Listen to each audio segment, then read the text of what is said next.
Hello, everybody. Here with Cepheid. We're going to talk Hello. amazing Warcraft 3 topics, War 3 Champions, amidst all the chaos of America devolving. And yeah, I hope you're having a wonderful evening. If you want to introduce yourself, I don't know too much about you. Well, that's good then, I guess. Eh, I've played Warcraft 3 since it was new, so like in 2004 or whenever it was, and I took the same break that I think most people did from like sort of 2009-ish, 2010 up to about 2015-ish probably is when it started picking up again. And in that dark age, of course, Back to Warcraft was doing good work, but it was quite quiet then, and so I sort of picked it up again. And I'd say probably 2016, I think it was.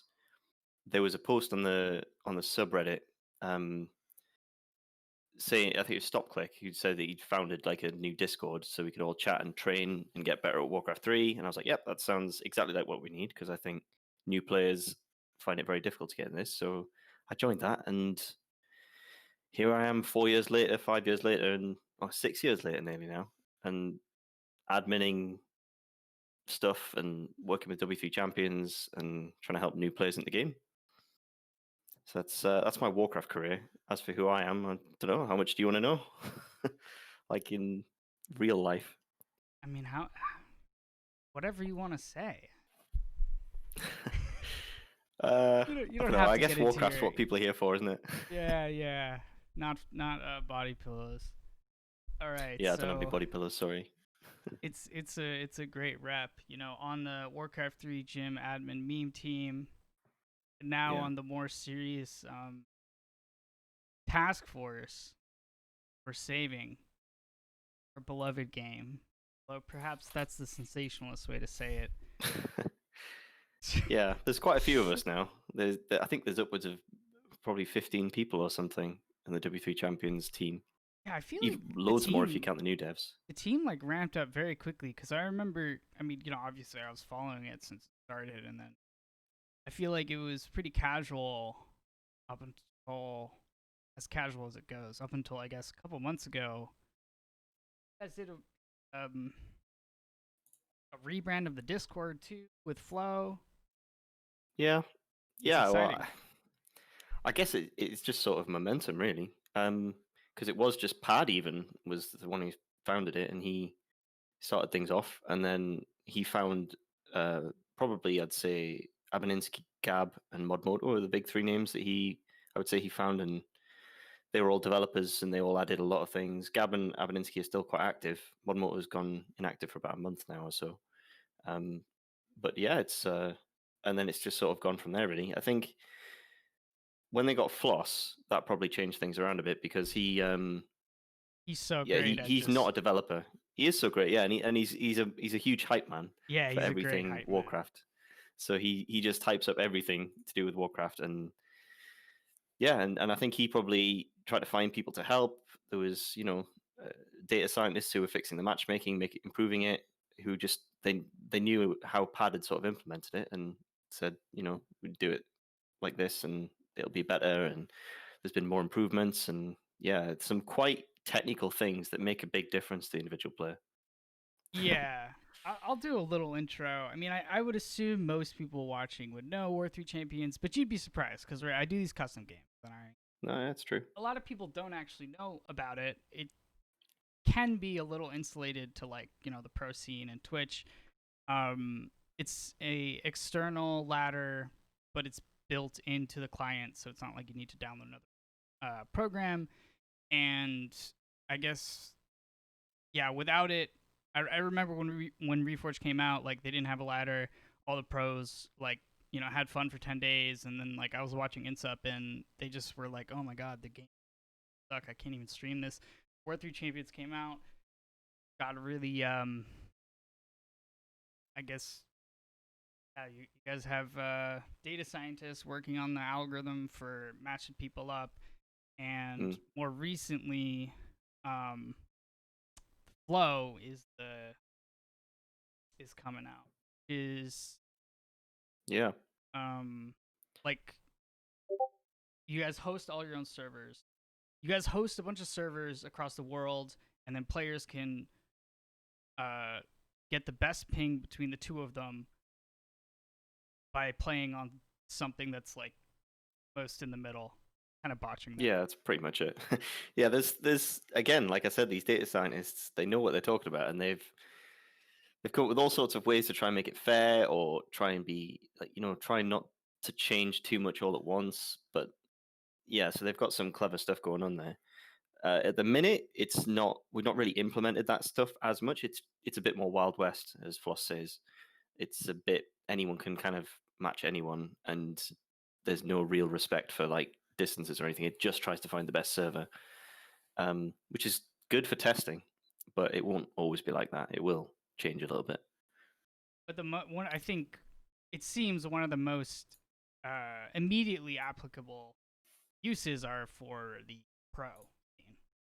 They can Yeah, I now would say so. Yeah. that effectively, and Hitman can finally, you know, be the savior of NA. And Yeah, he's been tearing people up on the European ladder there. yeah, I remember the day it came out. There was like all this like talk was like, oh wow, Hitman is he's beating people. That's 60 Yeah, ping difference. I've been a Hitman hype man for probably 6 months now. Like everyone was always like, yeah, but he's playing on NA, he's just beating NA players. But these people he's beating are not pushovers into Arc. They're not bad players. And I knew that we had something special here, like someone who is possibly, Lin focus level of good. So yeah, it's good. It's good to see it that he's beating everyone. I think it's Especially since I'm an alt invigorating. player myself. Yeah, to have kind of like a new face. I mean, I'm a new face, but like a new pro, because a lot of these pros they've been playing right for like 10 years. They took a break, they came back, and the man's out here just trying to take over the spot. Yeah, it's good. Have Yeah, I any? look Do you forward have to any seeing a lot more of that kind of thing. favorite streamers to put you on the spot? Yeah, I mean, I kind of watch whoever's sort of hot at the moment. Like, just it's a bit like that on Twitch with the rhythm. Like, oh, somebody's having a good session on the ladder, so a lot of people watch it. So I'll watch Hitman, or I'll watch Grubby, or I'll watch Todd. I was watching Todd when he was in the tournament, and back to Warcraft, of course. So yeah, I watch anyone who's on Twitch playing Warcraft 3. Even people, my friends like Hipposaura. He started streaming. Been watching him a bit, and Rookie, of course, as well. Although he seems to stream whenever I'm busy, unfortunately. But yeah, so yeah, I watch anyone really. You must frequent AKM stream. Ah, well, I'm familiar with him. I've not watched him that much, but I did see like a recent clip of him recently. So I've watched a little bit of him. Are you a big fan of him? Hilarious, dude. He did this like Christmas special. Like probably one of the weirdest things I've ever watched. Well, I remember him from back in the day when he used to build lots of towers and go blood mage. Is he still doing that now? Yeah, I think he's still doing. I think there was AKM sort of fans who would try and do what he did as well, and for whatever reason, he was just managed to get under people's skin and managed to make it work more. Or perhaps he just only the replays where it worked managed to surface back in the days when we had WC replays and replayers.net. But yeah, I remember he was a bit of a infamous name in the scene back in like 2007, 8 or so. He could probably be one of the best players if Blood Mage was like buffed to an extreme. Well, you know what Neo Remo keeps saying is that Blood Mage is way better than people think it is. So maybe AKM had it right in 2007, and we're all just catching up. Yeah, I mean, how can you complain? Flame Strike, Mana Drain, Banish, all seems. Yeah, yeah, all of his spells are good. Like that's often when the heroes that are like played regularly are the ones that just don't have a bad spell, and it's Farseer. Even though Farsight's a bad spell, it's still kind of good. Or like Archmage, all of his spells are really good. MK, these are the ones, and Blood Mage is that. So maybe we'll see more Blood Mage in the future. What do you play? I play mostly Orc. Yes. I do play quite a bit of Undead. I'd probably say I'm better with Undead, just because I find Orc really hard. But I really do like Orc, so I play that the most. Yeah, I find Orc to be hard. I don't know, but I also haven't played the other ones. I feel like, and I mean, people will counter this like it's really unforgiving at certain points. Yeah, yeah. I mean, when you're at the top, like pro level, I don't think it like how which one's easier to execute almost doesn't matter really because like they're all just playing very very high tier micro, but at the level I play at, it's just way easier to play not orc. I feel like, but I still like it, so I still do it. But yeah, I mean that's just a thing that there's bands on the ladder where certain things are easier. Like your name BladeMasterRUSH is the OP strat at like 900 MMR. You make a Blade Master and kill all the wisps, and then they're like, "What do I do?" And then they complain on Reddit and say there's no counter to this, and then they watch a video about how to block off the base, and it's solved problems. I know you So yeah. guys. I guess Baron has been more in charge of it. War3Champions, or maybe just Baron, I don't know, is on the lookout to like find all tutorials. Yeah. Yeah, that's a bit of a pet project at the minute where so we have one of the great things that W3 Champions has is this ability for you to press a button in the client and then create a game. Like that sounds kind of silly, but it is like what W3 Champions is really. You press a button on the UI and then it creates a game. And the matchmaking and everything around that all, assists on making the whole thing. But that is the thing that W3 Champions has that is a cool feature. And so what we can do with that is build custom maps and then put another button to join the custom maps. So the idea would be that you have a reason if you're a new player to download W3 Champions, and then you can play through these tutorials, like Campaign Plus Plus. I think StarCraft 2 did something like this, with sort of like maps and explaining how to do build orders and stuff. And Mm-mm. I know that when you Yeah, talked to that'd be Kevin, he was talking tremendously about helpful. yeah, yeah, it would be, yeah. And I know when Kevin was on, he was talking a lot about this, about new player outreach monk, that is, I'm talking about. And I know he worked on some ideas about like ghosting or something build orders so that you can copy a build order of Mm. another player, or like you can pull a replay in and then try and copy that build order, that sort of thing. So anything that helps new players understand this, to be quite honest, opaque game to new people. It's not easy to understand what's going on for a new player. So the idea would be tutorial maps. You have like a progression system or something maybe in the client, and you get achievements if you unlock them all, and maybe they're just even practice maps where you can practice your micro or whatever, and so you can just click a button and play a map that will teach you how to do a human wall off, for example, or how to creep a certain route on Last Refuge, these sort of things. So that's the Dude, hope. But at the minute, it's very early stages. We need to gather a lot of information about what would be helpful to put in these maps. And then we can give that to some custom mappers who can build those maps. Because to be honest, if we had the maps, then we could implement them very, very quickly.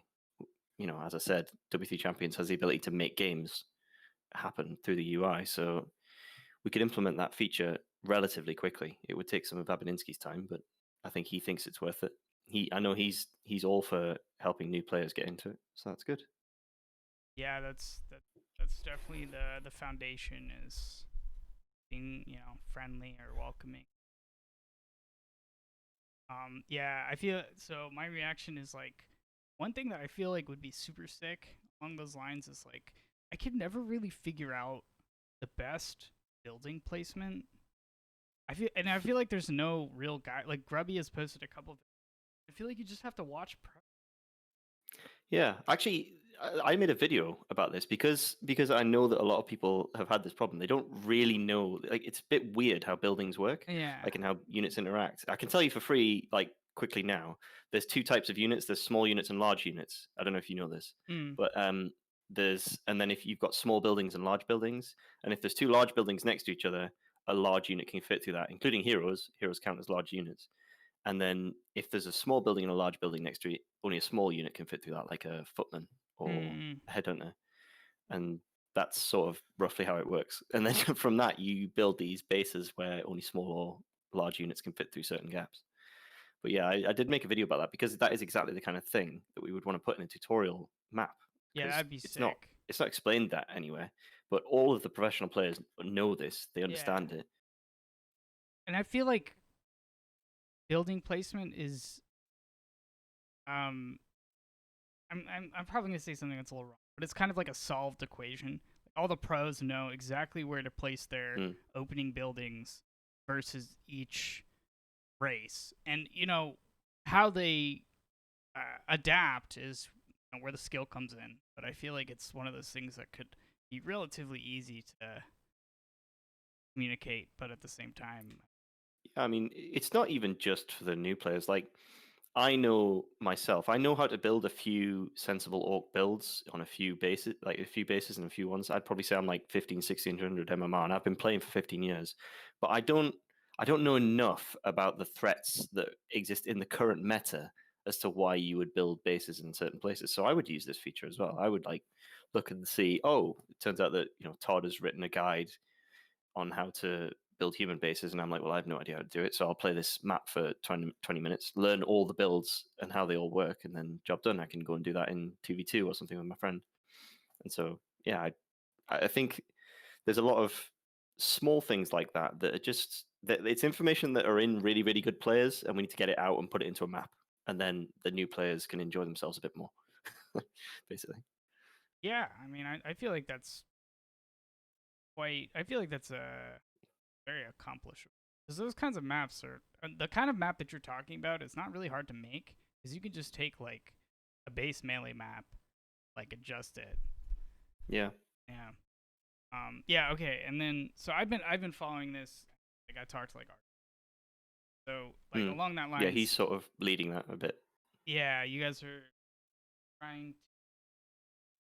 It seems like kind of a whole series of like custom campaigns, or like a custom Yeah, campaign possibly. oriented towards that. Yeah, kind of. I don't know what exactly Saber's vision is. I've not directly been working on it, but yeah, I think his dream is to have, 10, 15 of these maps that have some sort of sensible progression. So yeah, it's something like that would be great.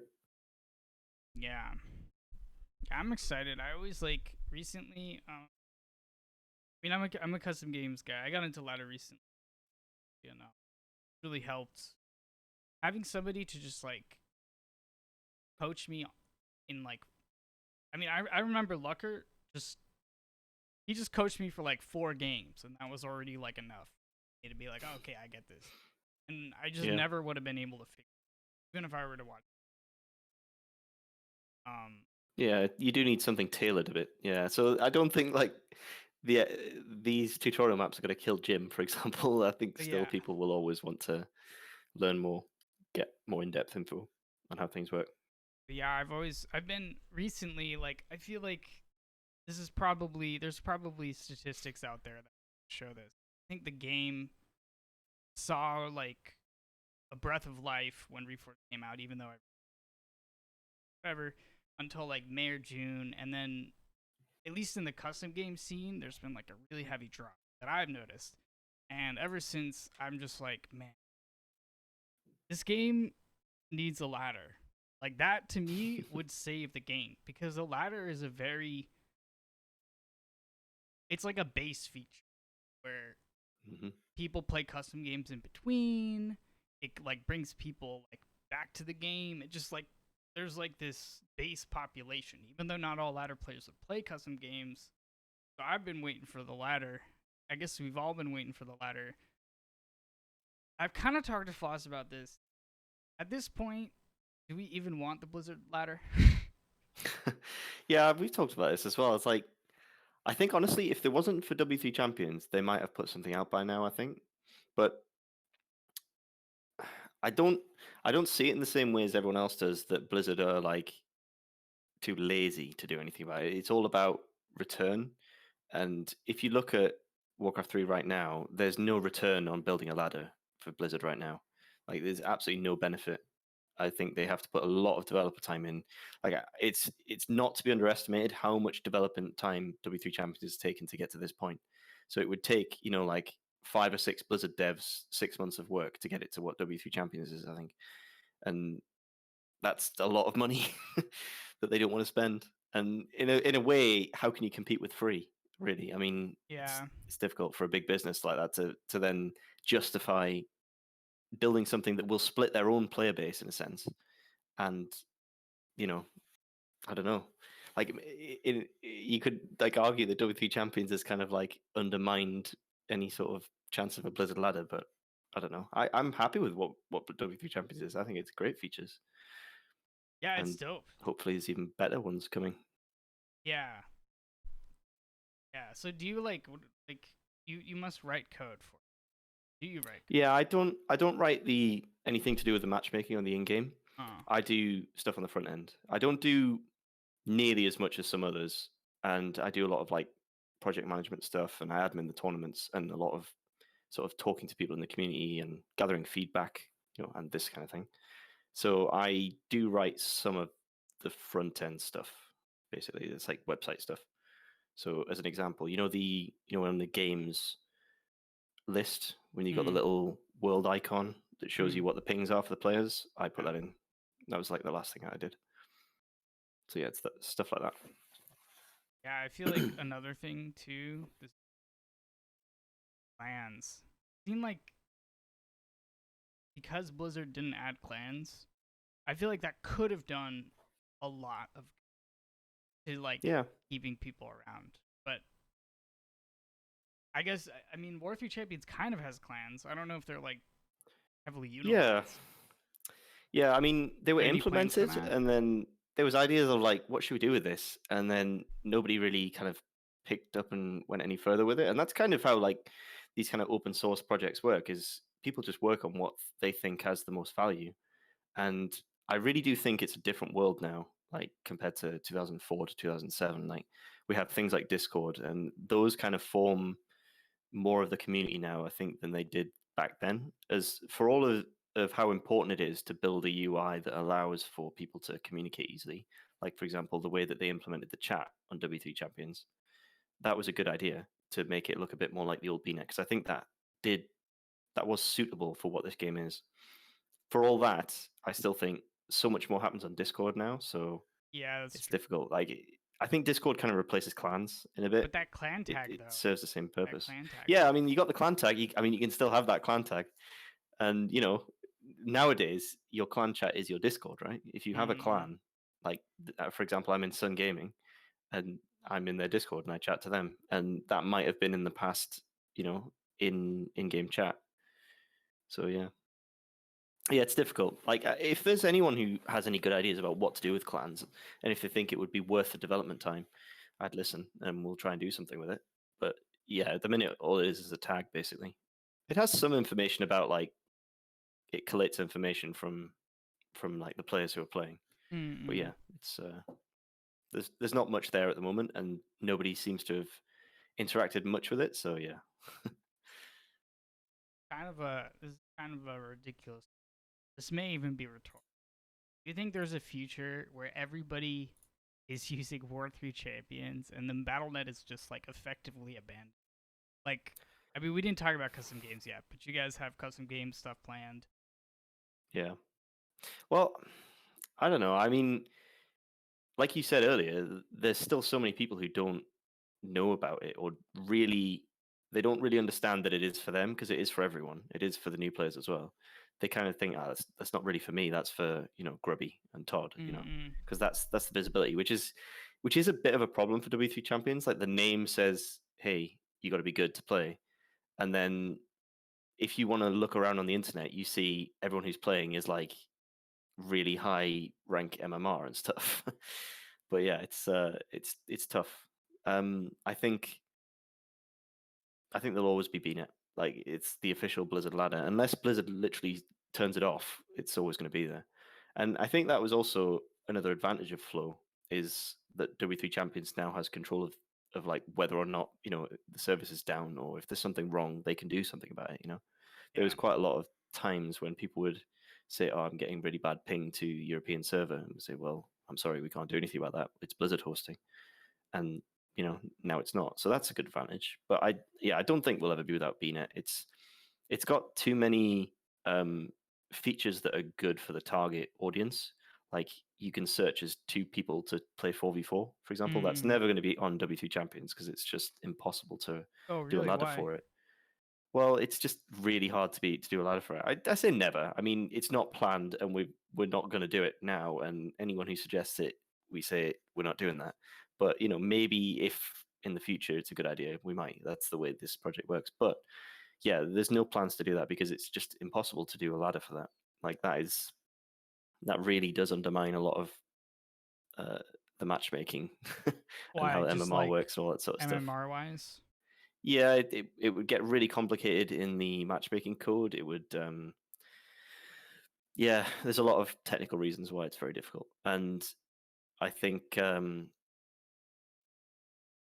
if we got into like 4v4 ladder meaning anything, like if we ever did like a 4v4 tournament or something, it would be a nightmare to police that.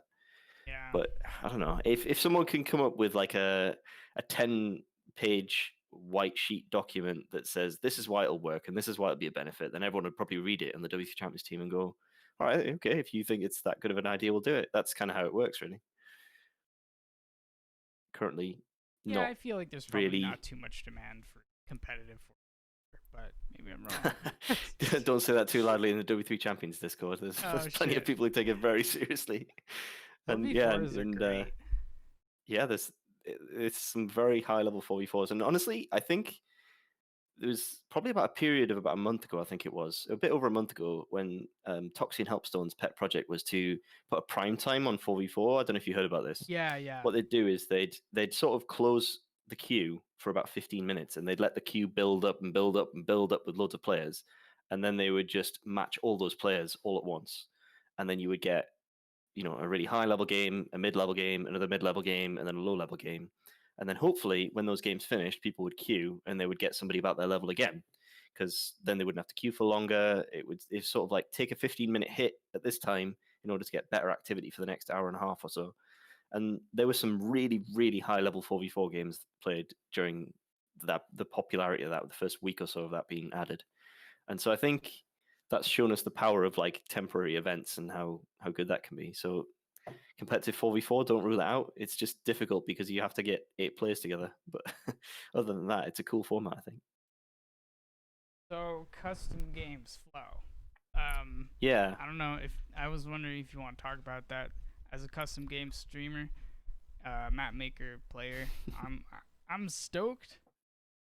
I'm like, Yeah. I'll be honest. I'm a little. I feel like it might be hard to get custom game players onto W3Champions. Yeah.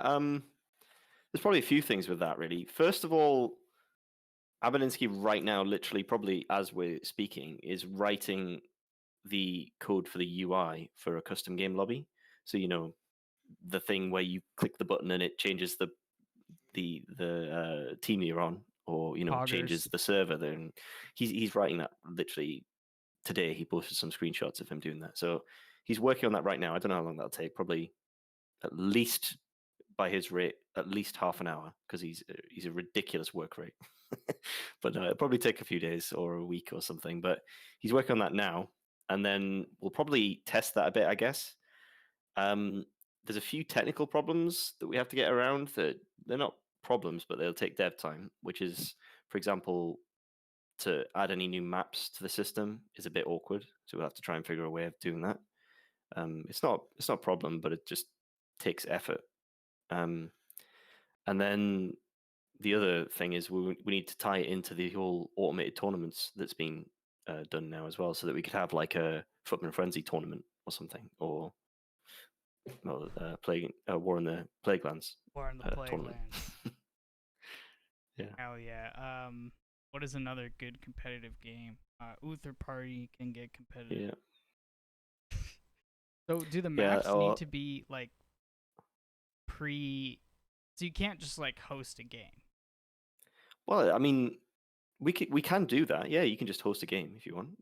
That's how it's going to work. It's going to work pretty much similarly to how the current Battle.net hosting system works as an interface. You just join it. There'll be probably a list of games. You join the list. You search the list. You find the game. You join it. And I don't know exactly how Abelinsky is implementing it, but I pretty sure he's going for like a similar experience to how it's working now. But I don't want to overreach on that one. And if he decides to do a different implementation, but from what I've seen, he's trying to replicate the sort of the Blizzard UX. So yeah, so you will be able to make a game, and the big advantage for us, of course, is tournament games, because we don't want to be hosting on Battle.net forever like we did before, and the beta tool that we've got for Flow is cumbersome. But yeah, I have a wild suggestion. Maybe I should put go it ahead. in Champions. Yeah, there's a channel for that. If you had in the lobby list like a genre tag. Yeah, I mean that's totally doable. That'd be cool. I'll see what they say about that. Yeah. I think what will happen probably is we'll probably launch it on the PTR, and then we'll probably get a lot of people to try it, and then we'll get a lot of extra features. We'll check out the bugs, make sure everything works all right, and that'll probably be a good time for submitting feedback, I would have thought. And adding features like that seems pretty cool. Yeah, it sounds epic. I personally I mean, you know how it is with people in general, like it's hard to get somebody to go out of their way, do extra work, do the same thing they're already. But if it worked, I would definitely try my hardest. So what happens is I make this map I put. It has the map. It has a player base that is pretty interesting. Like there's Korean players, Korean Chinese players, European players, NA players. And we have one huge problem, which is there always has to be kind of like an NA host, or the Koreans get mad because the Koreans get like terrible ping on each. So it ends up being this cycle where like only I can ever host, which kind of sucks. Because like somebody else will try to host, but the European and then the Korean, you have. That'd be sick to have flow. Yeah, that's I don't possible. have to host necessarily. The Koreans would love that. Yeah, and then we can take advantage of all the work that's been done to, pick all the servers that best benefit, because the way the servers are being picked right now is to solve specific problems for cross-realm matchmaking. So it's like, what server do we need so that someone in California can play someone in Spain, for example, and then we in Western Europe, you need to find a server that solves that problem. Or then Russians versus Koreans, where do we solve that problem? And that was the Novosibirsk server. I can't remember the name of that town, but it's like a city in Siberia where we got a server now. So it's trying to solve specific problems. Like the Mumbai was trying to solve Australia versus EU, and the Japan was trying to solve America versus Korea. All these sort of things. So yeah, there you go, Agent. You said it in the chat. Novosibirsk. Is that how you say it? Do you have any really weird servers on like islands? Like an island in just like the middle of the Pacific. Yeah, what I've found, I've learned a lot about internet infrastructure, by the way. So it seems like for the most part, if there's an island in the middle of the sea, it has routing to the nearest landmass. That seems to be like how it works. Like it just whatever happens. Like for example, they tried to put a Hawaii server up and see what that was like.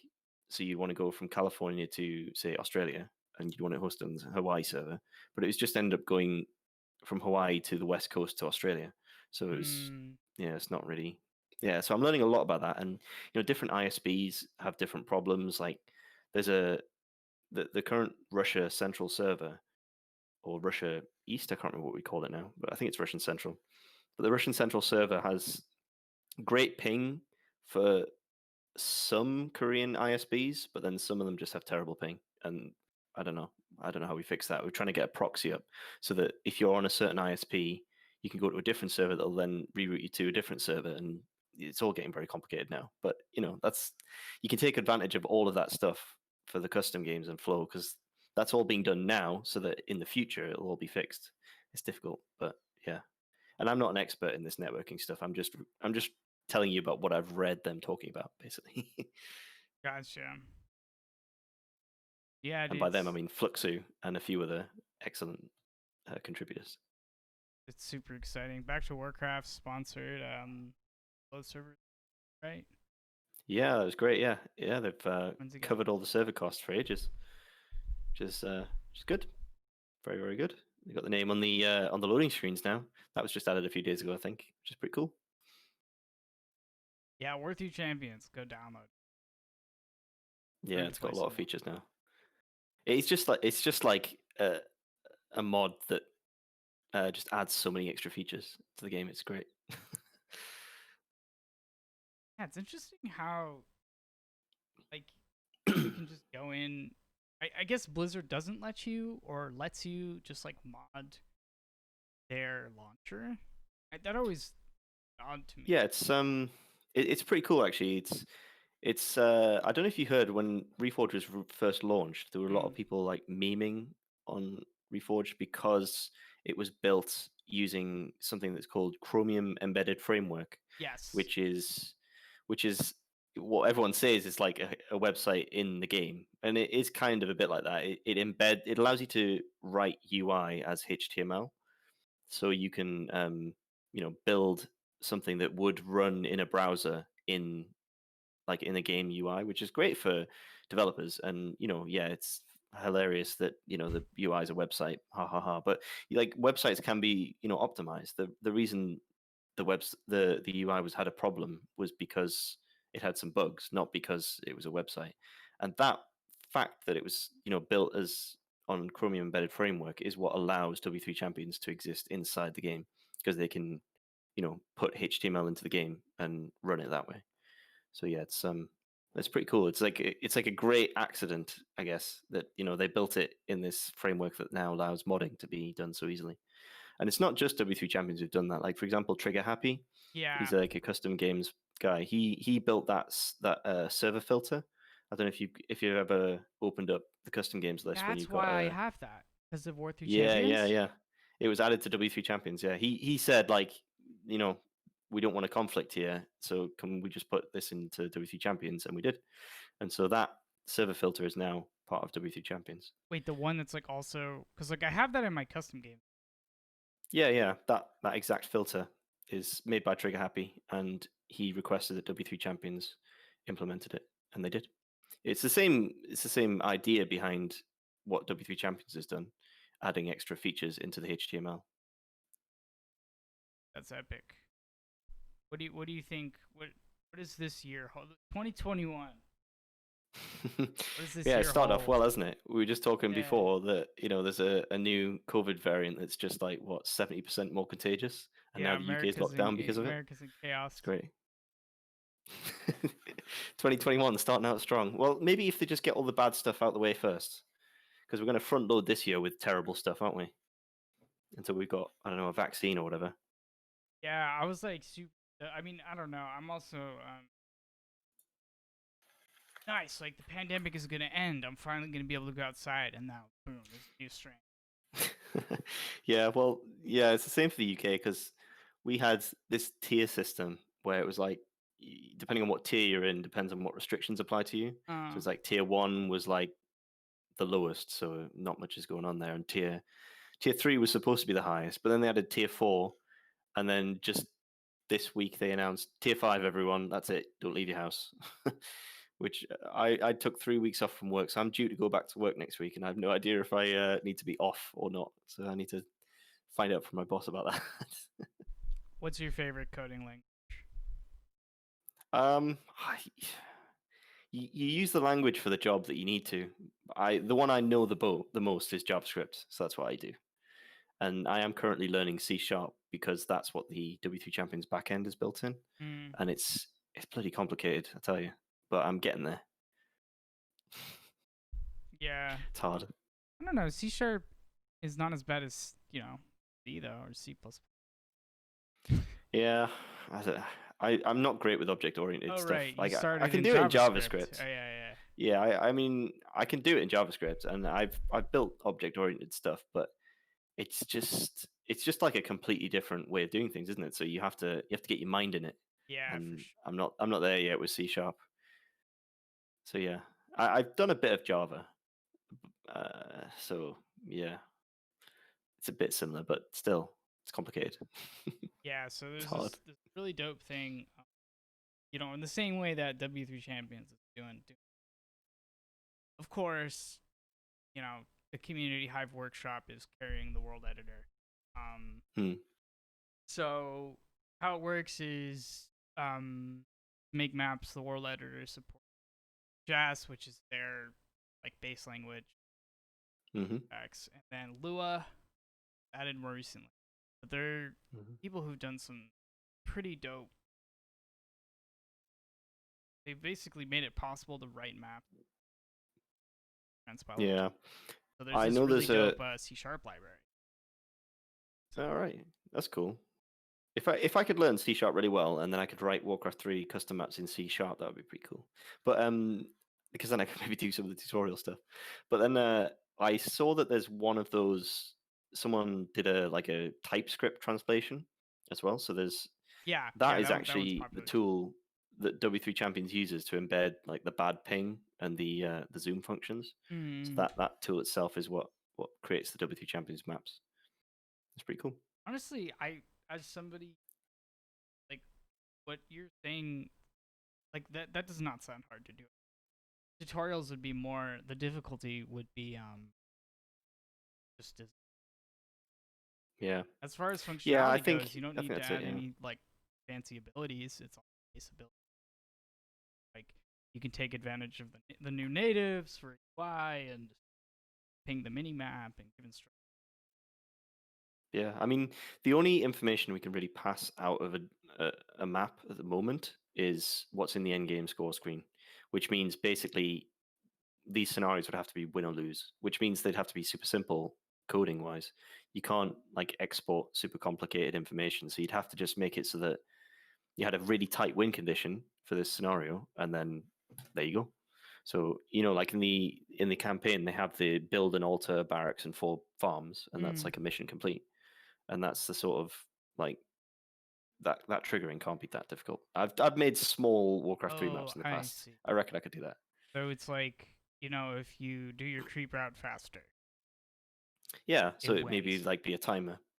And then we can set the win condition in at the start, so you could be like gold, silver, or bronze, version or whatever. And maybe you'd have 3 different maps for that. Say which do you want to go for the bronze speed creep route, and then you click the bronze one, and then you get the bronze map, and the bronze map would have a different timer to the silver map, or things like that. I mean, this is all very technically probably uninteresting. I guess you just want it to work, but if you're interested in discussing how that works and getting into the nitty gritty of that, and you think you could make those maps, that would be very helpful to W3 Champions, because we are currently looking for Yeah. custom mappers to make this stuff. Arcsaber came to my chat the other day. He was talking about that. There you go. I was like, "Yeah, I could do that." I was kind of messing around with him, but like, and I was like, "Yo, man, I'll send you my resume, dude. Man, so Yeah, it's good. Yeah, I mean, I'm sure W3 Champions would give you a shout out. Like do this, and we'll give you a shout out. Here's this guy's Patreon. He made the map. Give him some cash or there's something. this guy in my Or go sub to chat. his Twitch or whatever.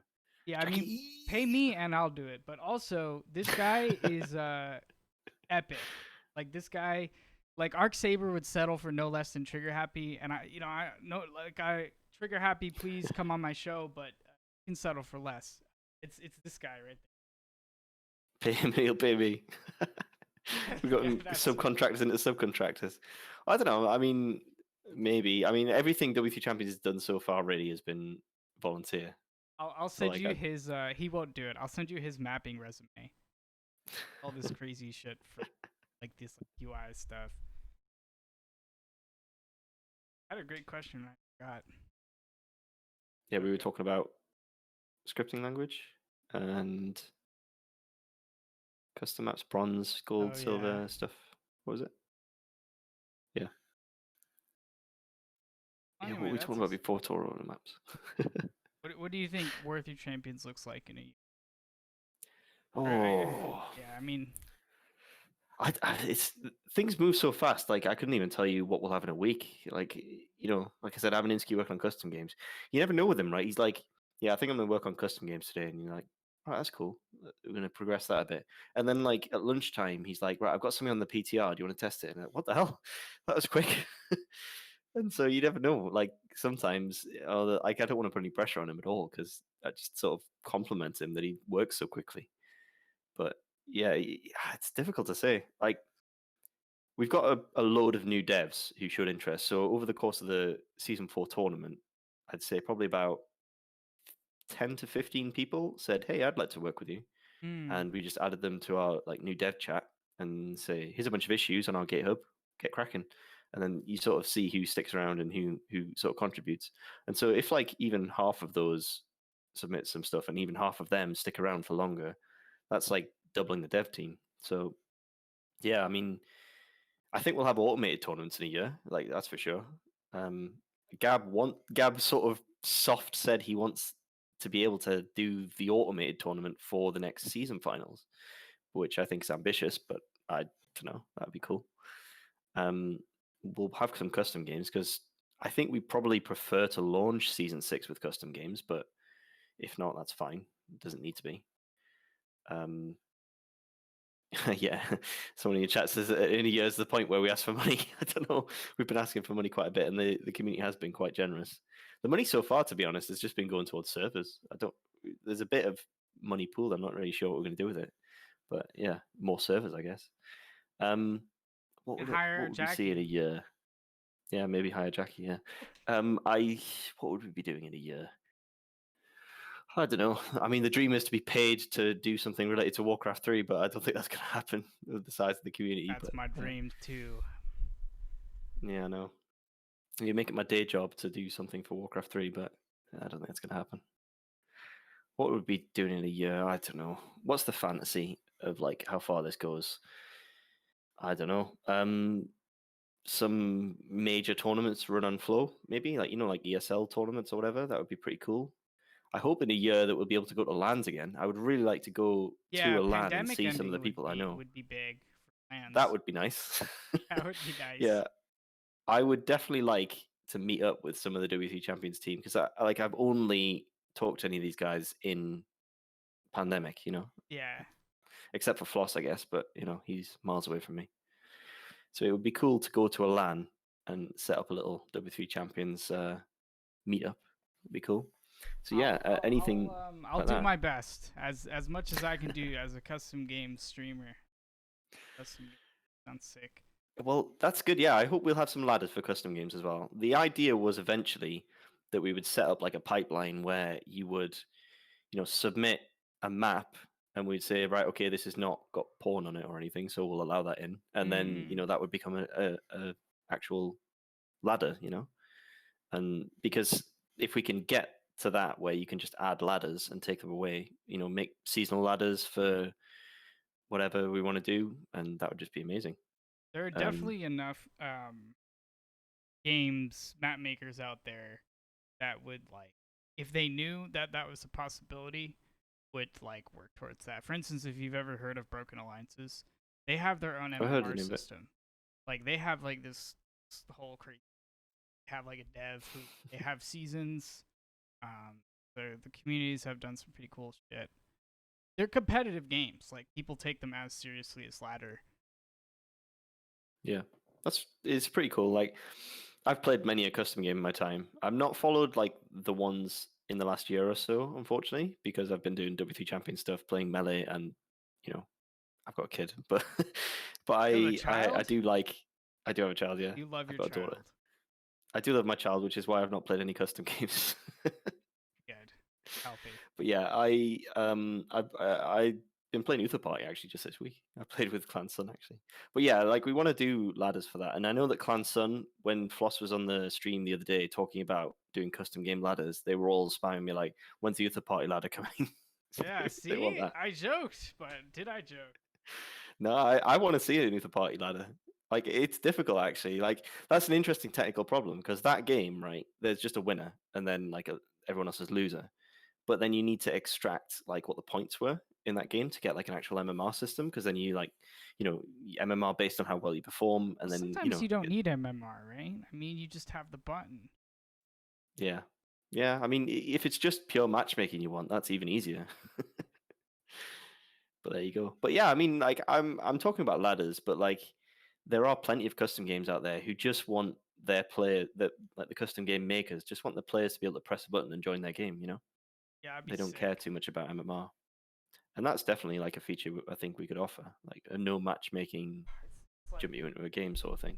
yeah, it's so That'd be rough cool. because what happens now is, I mean, it's always been like this, right? But you have to wait in a when you're like Hmm. waiting in the lobby play. Like there's a social aspect around. I feel like there's something that is harder to get like a full lobby than like just clicking a button and doing. I Yeah. don't know. Yeah, I know what you mean. Like it's a bit 2004, isn't it? Yeah. Like when you browse in the CS like server list, you're like, oh, can I find a server that I want to play on? And there's like a load of add-ons and stuff, and you're like, is this actually what I want to play, or do I want to play Yeah, like yeah. 5v5 or whatever? It's a bit old school. You're just Yeah. Like it's good to have that for like, in-house games or, pickup games or whatever. But people expect now to press a button and join a game. That's what people expect in, yeah, 2020, yeah. 2021 now. Um, Yeah, like if you look at what Dota 2 did for Dota, like it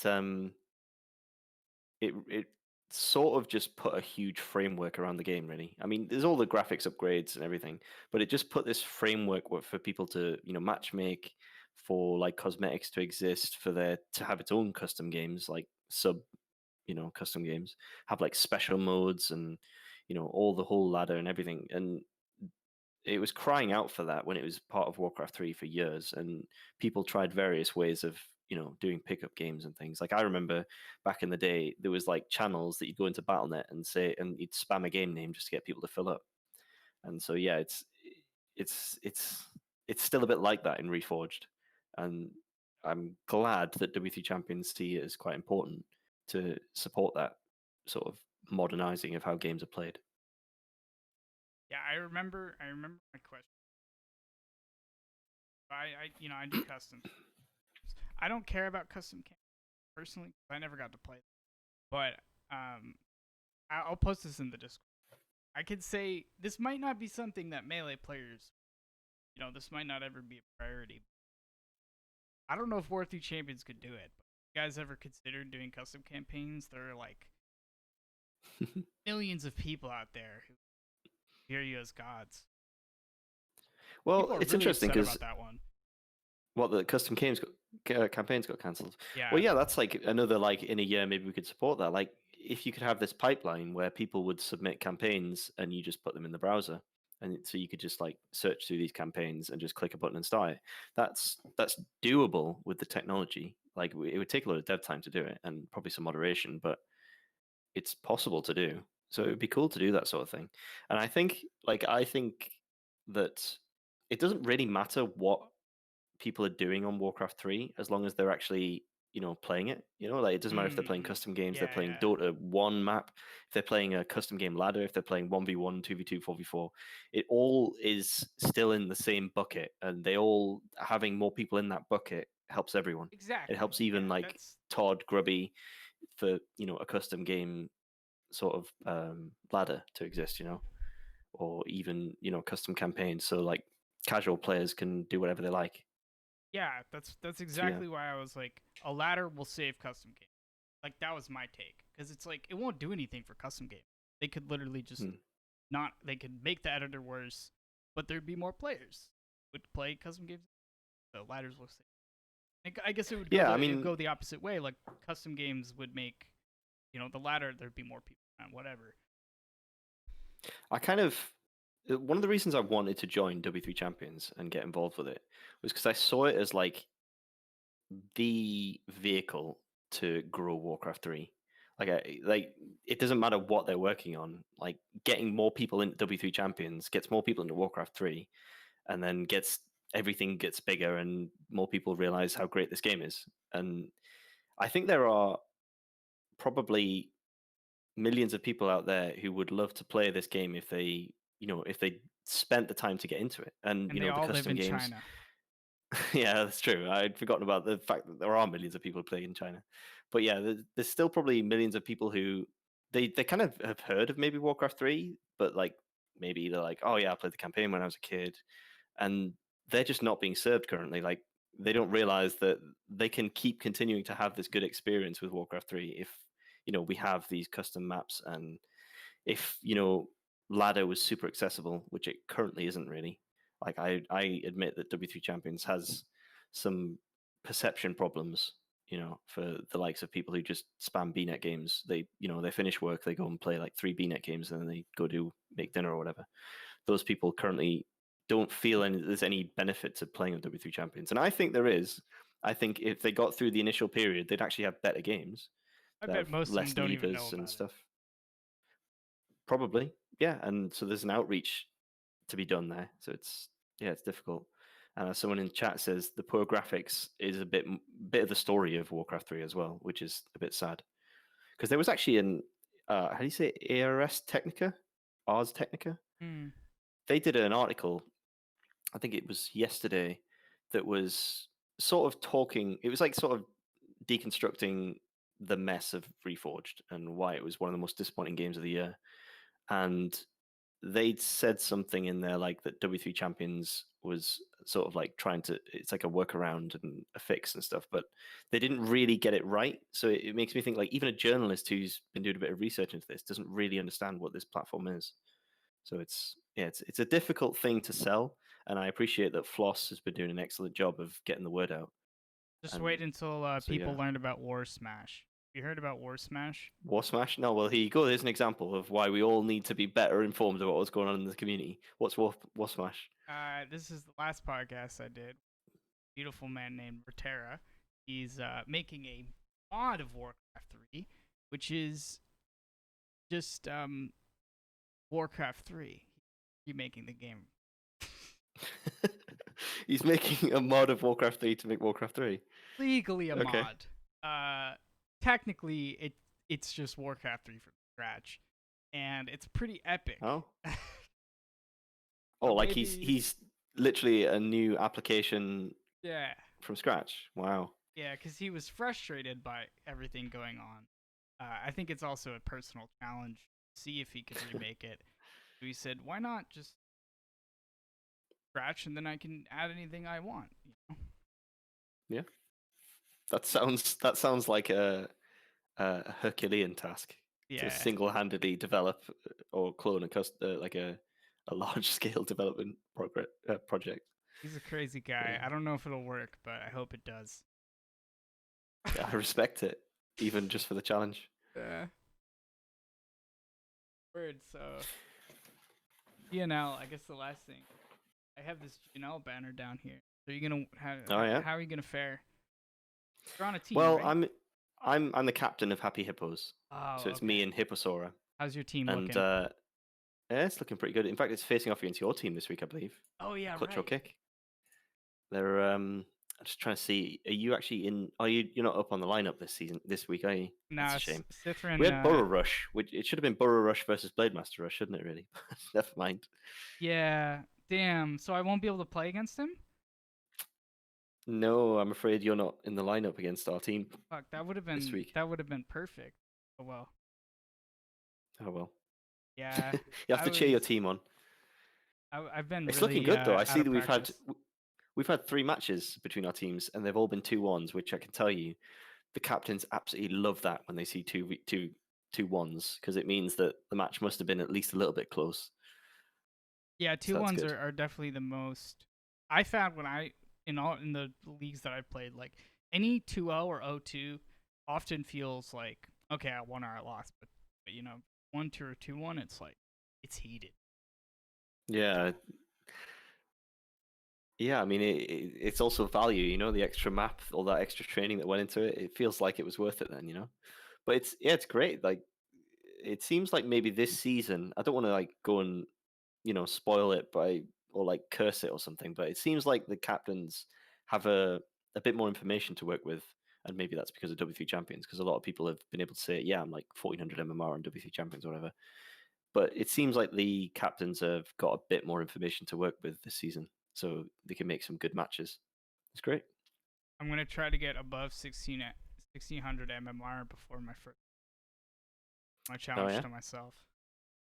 Oh man, I'm very low MMR at the minute. I haven't played enough. I've what I've done is I played like a few games just so that I could make sure I could get that badge that said I participated in season 5. But maybe I'll play some more. I don't know. But yeah, I've been doing too much other stuff to play Warcraft 3. Unfortunately, Being a good father. yeah, I will say it's that. Yeah. Word.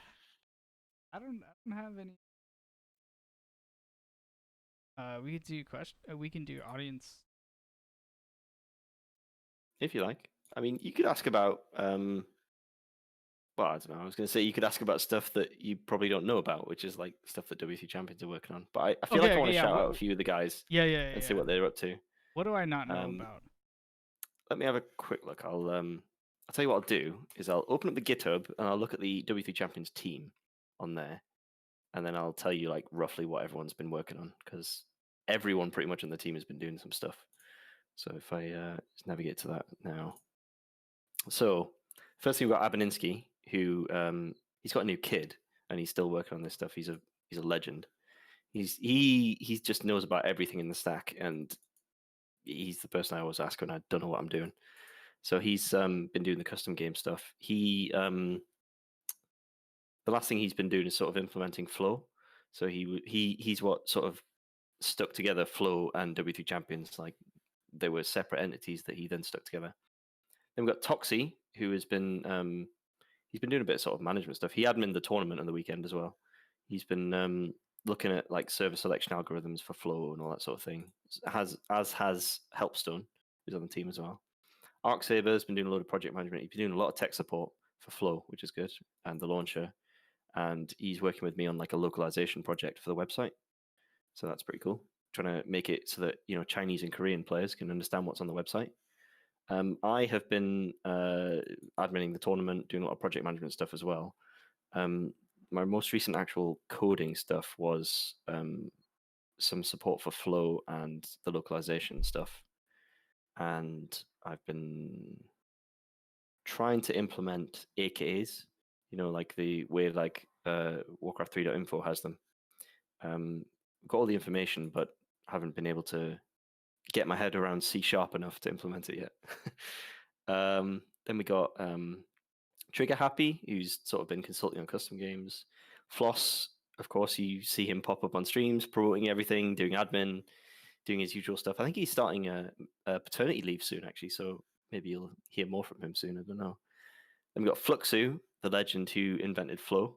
So he's been, busy with all bug fixes on Flow. We've got Gab, who has been doing automated tournaments in the client. So he's been putting a load of like UI assets to make automated tournaments, which is pretty cool. Got a few other contributors who've been submitting PRs.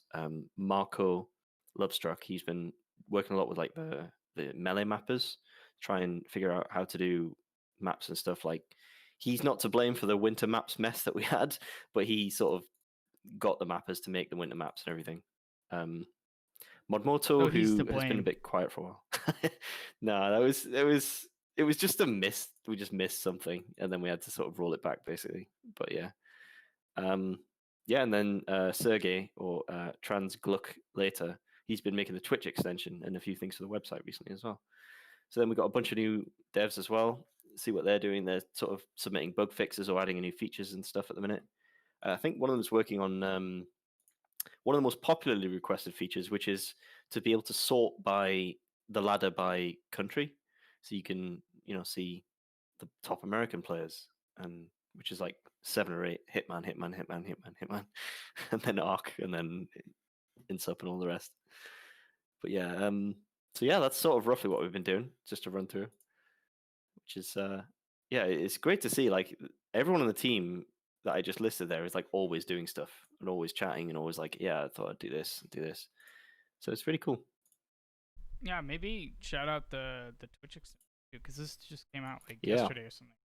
Yeah, I think Grubby's got it on his stream right now. He's been sort of promoting it as well. But yeah, yeah, it's pretty cool. It takes data from the W3 Champions website. The live data is just like your matchup, basically. I think it doesn't take any like live data, so you can't like cheat to find out what items they've got or anything. But then it shows you like custom like previous games information, so you can click on the game and you can see they had a level 5 Farsi and level 4 TC versus level 5 AM 4 MK or whatever. So you can see all that stuff, which is pretty cool. It's really good, and I think he's going to add some more features to it as well. Yeah, that's good. Cool. Cool, it looks nice. Now you don't have to do that thing in the top left. That's the base score or whatever. Top right. You know how they do like 3-0, 10-0. Yeah. It's pretty cool. Yeah. I mean, I don't want to take anything off of Pad's plate because he supports W3 Booster, but it just feels like we can offer like an extra thing for Twitch, which is cool.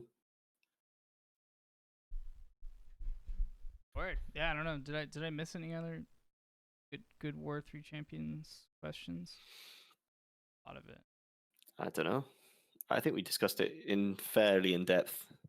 It's good. I always feel like I want to tell everyone everything, but we've got actually some time to actually go through it all here. It's good. Lay it all out. Oh dear, last meal. Okay, do you want to do audience questions? Floss asks you last meal before being executed. Oh, I think I'd probably take like the it's like a British thing where you have like your Sunday dinner, which I guess is very similar to like what you do for Thanksgiving, which is like big chunk of meat and like potatoes and all the stuff. But like my dad and my stepmother, they make an incredible Sunday dinner, like a Sunday roast with fantastic Yorkshire puddings and gravy. And every time I go there, they always make so much food, and I just have to like stock up. It's like I'm a student again, come back from university and stock up on food, like a good actual family meal, and then leave again. So yeah, probably that, I would guess. That's an emotional last meal. Yeah, I mean, it's an emotional time, isn't it? Yeah, You're getting executed. Can't even fathom like being like about to be. That's inhumane to execute people. Well, yeah, probably right. A whole other I mean, they don't do it in the UK, so yeah. What can I say? I don't know what I'd choose. I mean, my knee jerk reaction is like Red Bull and Chipotle, but if it's what you love, has to be something that you feeling good about, isn't it? Word. I have a question. Sure. So who's Agent? And are you even allowed to ask that? I mean, answer that. He's a human player. He's about, I think, 2100 MMR or so. W3Champions. Oh, so he's good. He's in gym quite a lot. Yeah, he's a pretty good player. Yeah. Yeah, he's a Russian human player who, he's quite active in gym and stuff, and he gets memed on a lot. So I hear. Partly because he has white mode Discord. He has which white mode every time he posts a screenshot in Discord, everyone just jumps on it like, "Oh my god, you're using light mode Discord." I didn't even know you could do light mode. Yeah, well, that's what a lot of people say. Now I'm anytime he trying posts to a screenshot, he just gets like vomit. He just gets vomit emojis every time he posts a screenshot. I don't even see an option. I'll figure this out later. Oh, good. Another good one. What was the last? How old is your kid? She's 3. She's actually, I think, a little bit younger than Floss's kid. She's, I think she was born like a week, like 3 weeks after his kid or something. So yeah, it's pretty cool. Yeah, she's 3.5 now. What was the last most absurd thing she did? She did a few things today. I'm trying to remember now.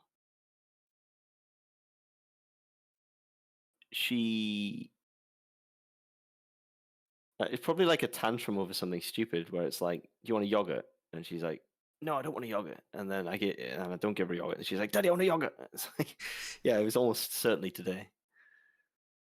Did she play Necro Wagons? Yeah, she actually. I have tried to sort of introduce her a little bit into games. Like Minecraft, I thought was like the most accessible thing that she could maybe like mess around with. Like press WASD and like move the mouse a bit. So she's been playing that a little bit. Are all the people in the W3 crowd ICT/computer science people? Kind of a bad question, Hive. Unbelievable. I don't think so. Like, there's quite a few people who I don't think anyone's got zero technical skills because they're all very smart people. So like they all have like a tiny bit of like knowledge about how these things, like how a website works or whatever. But yeah, like there's people who are like computer scientists. Um, like Abernensky's like a 10 years software dev, and there's a few other software devs, Gab and Modmoto. I'm like a mechanical engineer by training. I don't actually have any formal programming like sort of training or anything. But yeah, there's a few people in there. Like Floss uh, famously tells everyone that he has no idea what he's doing when it comes to technical stuff, even though he does. He knows his way around like organizing a Google Doc or whatever. And so it's not everyone's like that. There's maths experts. There's people who've got a bit of skills with custom maps but aren't really like programmers. But yeah, I mean, the thing is, like, if you have the initiative to get involved in a project like this, you probably have the initiative to look at a big block of code and think, well, a human wrote this, it can't be that hard. And so yeah, it's just bravery, I guess, isn't it? I Getting tried to involved. submit my resume. I tried to give ArcSaber my resume when we were talking about this custom game thing. Who do I submit my resume to be considered for the Warcraft Avengers? I think that's Floss. He's in charge. He's like the Nick Fury, right, of the Warcraft 3 community. Would you say? That's a great analogy. Well, what I say is like when people ask is I'm like if on the character selection screen instead of taking charisma to become Floss 2 times daily, you took like 1 point in computers. That's like me. That's basically our difference. Yeah, I like try and organize things like he does and help people who are new at the game. Yeah, but I put a few more points in Warcraft 3 skills, and a few more points in programming than he did. And he dumped a lot into charisma. Yeah, I hope this isn't like a subtweet, but I think Floss has the best smile out of Oh yeah, he maybe is anyone beloved for the smile. in the Warcraft scene. Yeah, it's probably true. Yeah, I'm trying to think of like any streamers who are sitting there with like grins on their face all the time. Oh, Angry Korea Man is a close second, but it's not really a smile. It's more of a grimace. But I envisioned it to be a He's smile. got a lovable face though, doesn't he? Yeah. Zikiam. Uncle, sorry, Jackie asks, "What is your favorite game genre?" It's um, RTS. What's your next favorite? yeah, if we're not counting Warcraft 3, which is just like the best game ever, probably like turn-based games, like turn-based strategy kind of things, or like I play a hell of a lot of Slay the Spire. Like my wife quite likes it, and we play it together. Um, I like tried to make like the first game I ever made, or like tried to make. Everyone has a go. Once they learn programming, everyone has a go at making a game, don't they? And many people do in custom maps and stuff. But I tried to make like a clone of Advance Wars that utilized some like card stuff, and I did all right with it. But yeah, I'd say turn-based stuff is kind of probably what I'm more interested in than anything else. Like I played a lot of XCOM. I'm like actually tried to make like a YouTube series of XCOM. Um, Why'd I you played. stop? Um, why did I stop? I don't know. I think I just wasn't fun anymore. Like I made like about 50 or 60 episodes, and then I was like, oh, this is just That's a lot. it's hard to keep going. It's a grind, and I respect anyone who keeps going. With like any kind of YouTube gaming stuff, because like there's a lot of people out there who will come into Twitch and say like, he's just playing games, isn't he? Or like there's people with 500, 600 viewers on Twitch regularly say, they just play games and then they just upload it to YouTube as if that's not like a full-time job. It's like it takes serious effort to do all that stuff. And people like, anyone who gets big enough, they hire somebody else to do that job, They Unless hire an unless they're editor. a madman, like Witty, he hires nobody. Yeah. Yeah, if you're insane like him, yeah. I guess so. I would never hire anybody to do my own work. Oh, you say that, but once you've got Just once kidding. you've got those like sweet 3K Twitch viewers Yeah, like streams, and then you're like, oh man, now I have to do a YouTube video. I I can't be love bothered. making thumbnails, though. I think making thumbnails is my strongest. I'm also a writer, so I love writing and making thumbnails. So I would for sure pay That's good. somebody to edit my videos. I hate doing that. Yeah, I think everyone does at some point. They're like, I think you must think that the majority of video editors in the world now are being paid to upload YouTube stuff. Like that must be what most people Yeah. are doing nowadays, because there's so many people who are earning money on like Twitch or whatever, and they're putting stuff onto YouTube. Like there's a streamer I follow, Jobs, who's like he's probably about sort of Grubby size, but he plays like other games, and he has like a YouTuber guy, and he plays a lot like turn-based stuff, which is why I'm interested in him. But it just seems like everyone who gets to like 2 or 3 regular 1,000 Twitch viewers just gets a YouTube guy. So it's crazy. Fire Emblem is And like my favorite series. Yeah, that sort of thing is like what I like. I've not played Fire Emblem specifically, but I know it's quite similar to like Advance Wars. I think which it's I really the same did like. thing. Yeah, it's not like RPG version. It's like tactics game, like Final Fantasy Tactics for the Game Boy Advance. Same thing. I played the out of that. That game is dope. That's like huge nostalgia. Yeah. That's probably where it comes from. Like those old school tactics games were so good on like mobile, like Game Boy Advance, Game Boy, Pokemon, Advance Wars, that sort of thing. It was so good.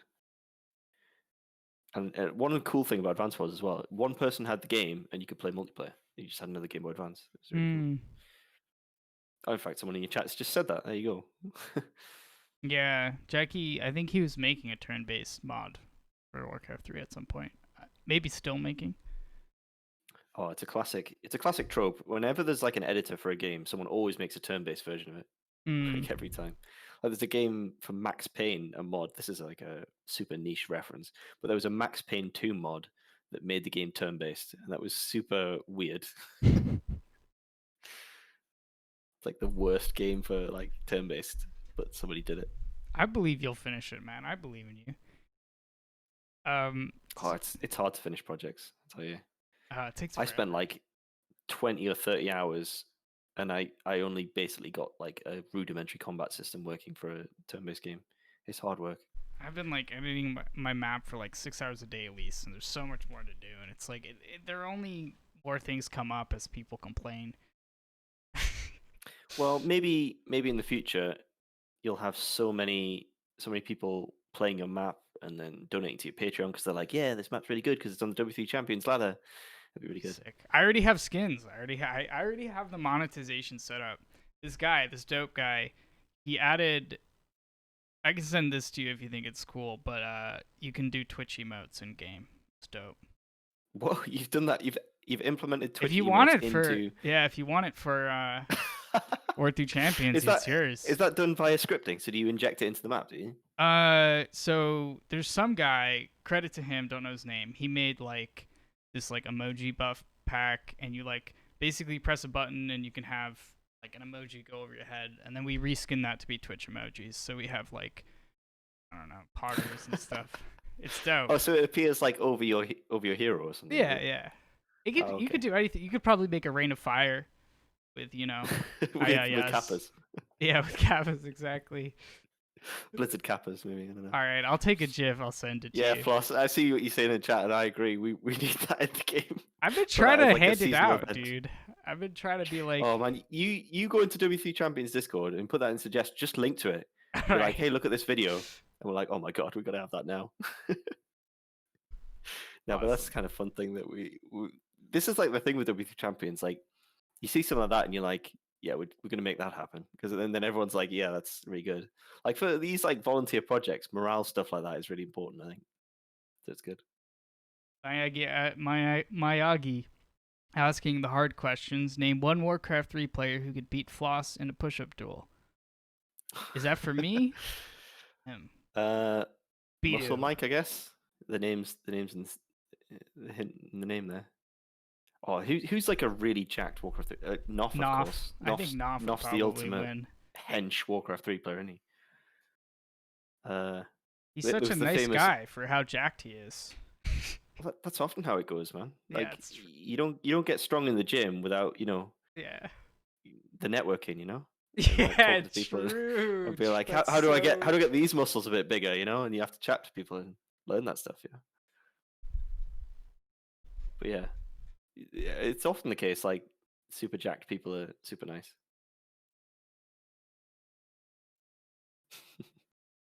Word. Do you have a workout routine? Has it been interrupted Oh, by COVID? I am so lazy. In fact, it's probably gotten better from COVID. Like I actually did some running, which I've never really done.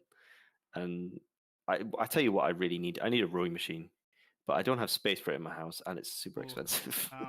That's what I would Erging. do. I would use a rowing machine every day if I had a rowing machine, but I don't. Sadly, I want to get one. It's on my to do list. But yeah, any exercising I've done in the past has been cycling usually, because I've got quite a nice road bike and I've done it quite a lot in the past. But yeah, on the topic of exercise, I guess the saddest thing about the pandemic for me is almost every year I go skiing. I just can't go this year or last year. It's very sad.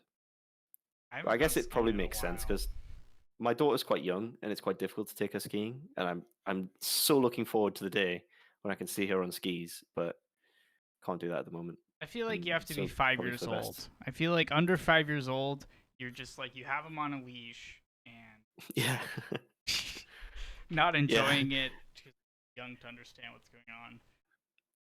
Yeah. I lived for a season in the Alps and the locals, they would put their kids on skis instantly. And you'd see these like 4-year-old kids like zipping past people on the piste. It was crazy. And I kind of wanted my daughter to be one of those. So she had like when you have a kid, you always want them to have like these options open for like their life. Like you hear people say like you can't be a Formula One driver unless you started go karting by the time you're 5. Stupid things like that. So there's like this paranoia that you want to get your kid into everything they can as early as possible, so they have the option when they're older. But so yeah, skiing's that thing for me, I guess. Really want my daughter to be into skiing. Yeah, I used to. My dad was really into skiing, so I started skiing when I was like 4. Yeah, Fun same. times. Yeah, I started skiing when I think I was about 5. I did it most years of my life. It's good fun. We've got the French Alps, which are so good for skiing. Global warming. Yeah, yeah. I mean, I'm not helping that. I work for an oil and gas company. So Oh, you're a monster. Floss is out here saving people's lives, and you're ruining. yeah, he's doing the public defense, and here I am ruining the ice caps. But honestly, I'm looking to go into software anyway, so I'll get out of it. But yeah, it just so happens it's really big in the UK. There's a lot of oil and gas, and that's what you do if you're a mechanical engineer. That or defense. It's like the two big industries in the UK for mechanical engineers. Yeah, if you ever meet another mechanical engineer, you ask them if they've ever worked in defense or oil and gas.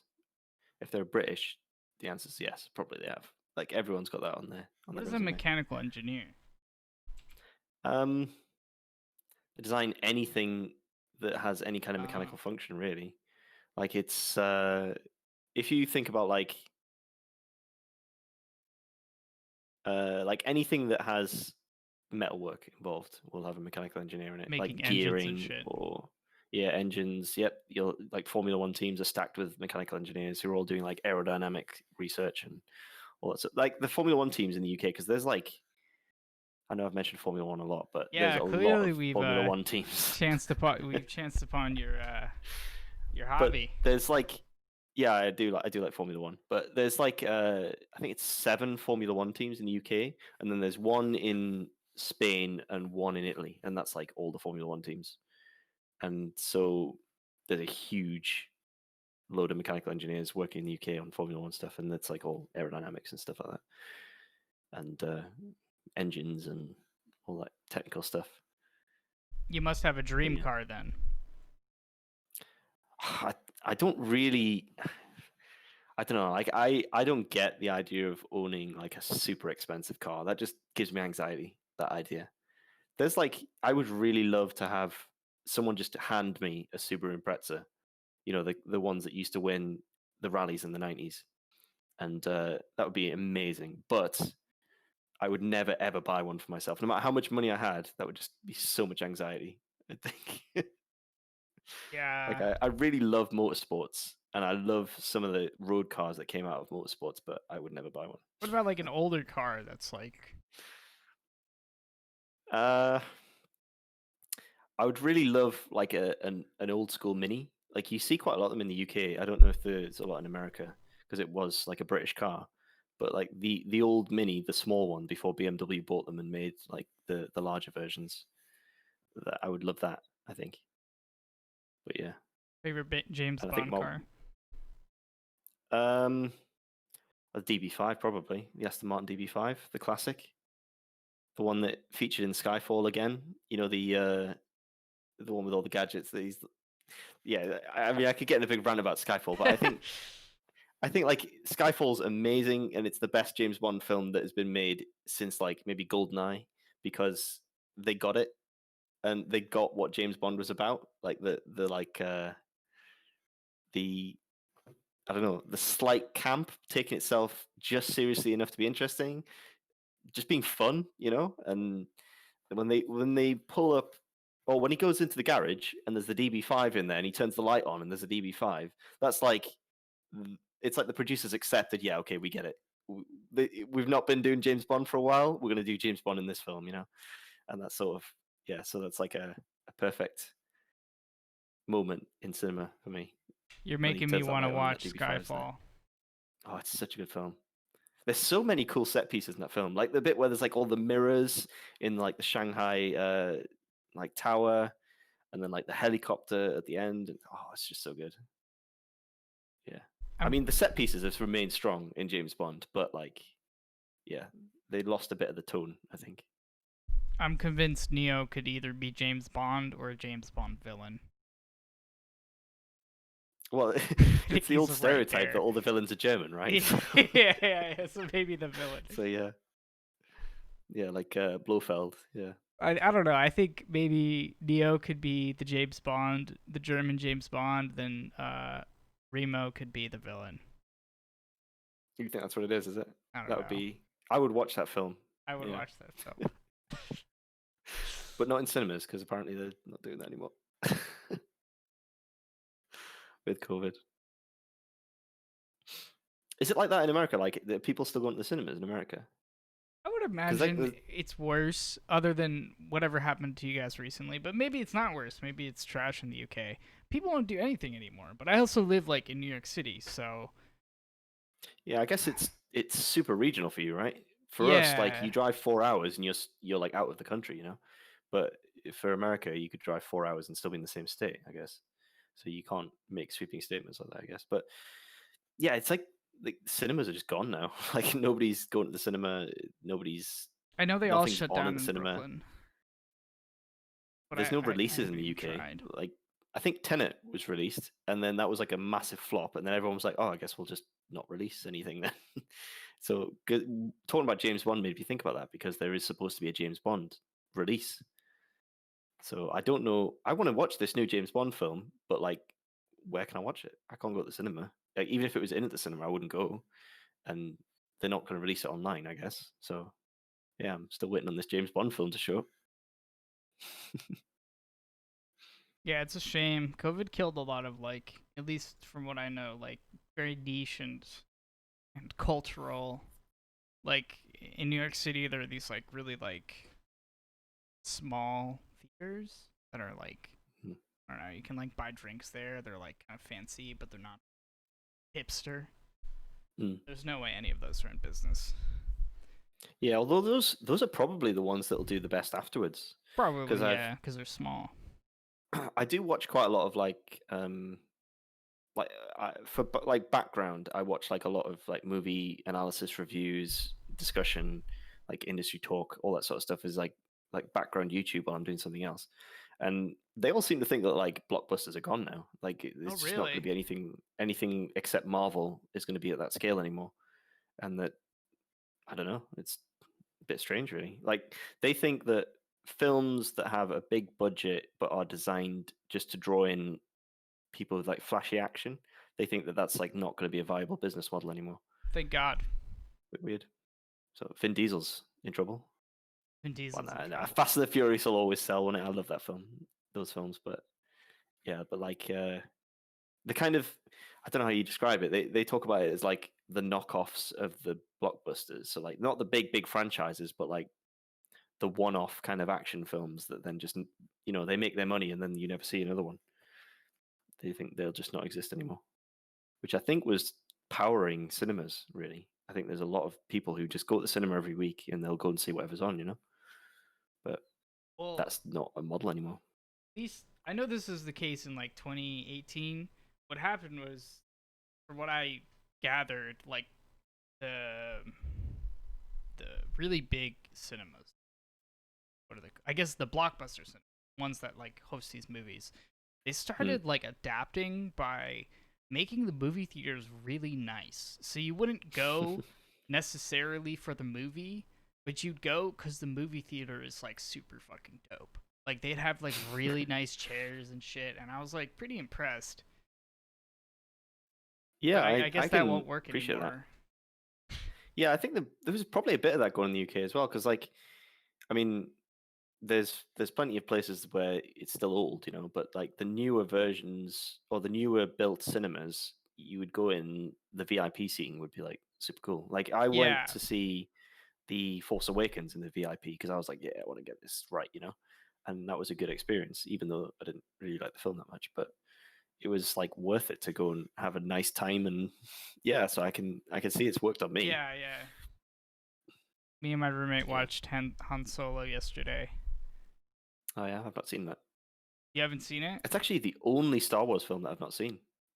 The only one. Yeah, I mean, if you like Star Wars, it's definitely worth a watch. It was good. Cool.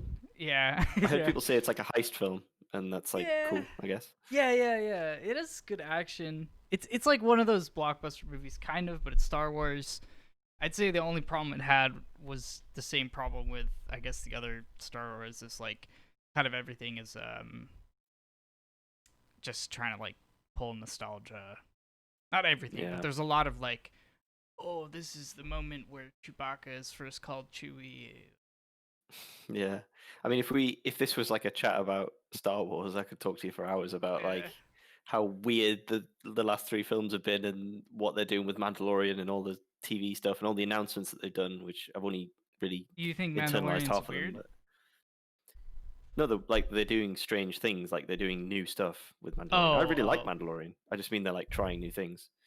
I think But yeah, I really Mandalorian like is Mandalorian. is maybe the best recent Star Wars piece. Yeah, I mean, it's to return Hot to take. what the original style was, taking in sort of inspiration from known formats of like known and tried and tested storyline structures and adapting them to sci-fi.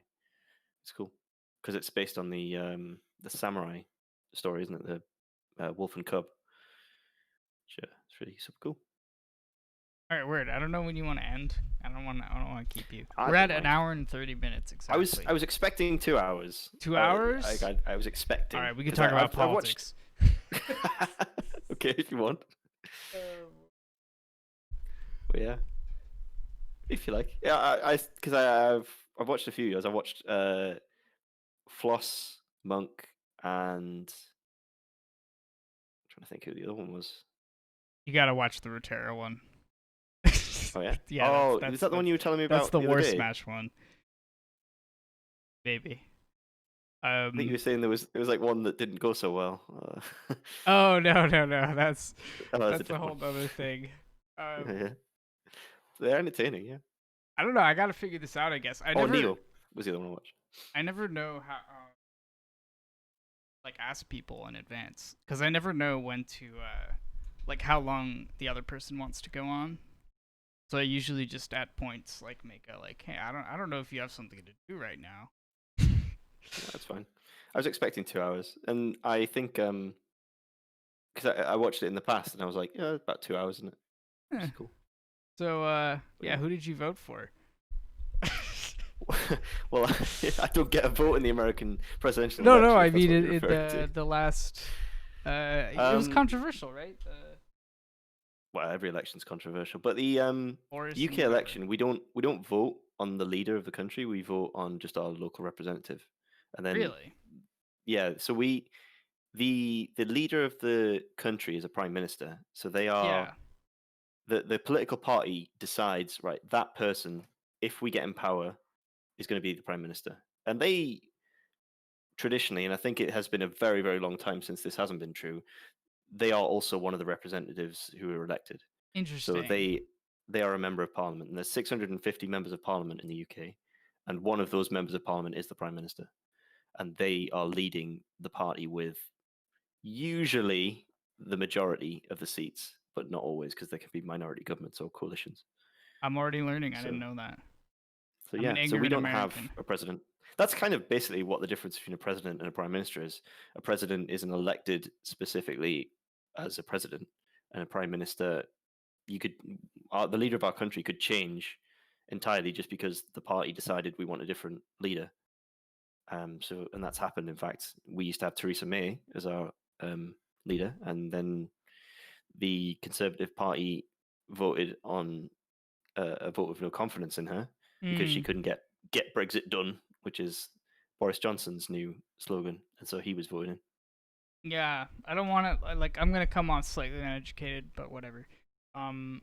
I don't expect you to know about how British politics works. It's fine. Yeah. I It's feel like like if you're expecting me to know about like Washington state politics, it's like it's never going to happen, is it? I'm low key really into politics. It's something that recently, ever since Trump came in power, I just view it as entertainment. But I was really into it beforehand. It's like there was a point where I was just like, I have my beliefs, and now we watch. There's not really much I can do. But I remember with Yeah. Brexit, the wasn't Boris Johnson really controversial? Controversial. Oh, yeah. It's a long story. There's Brexit. I could talk to you for about an hour and not cover half of what happened with Brexit. Uh, But the general story is that Boris Johnson uh, was from the the sort of the side of the political part of the Conservative Party that you would call like more moderate. And then it's perceived that he opportunistically took the Brexit view yeah, in order to promote himself.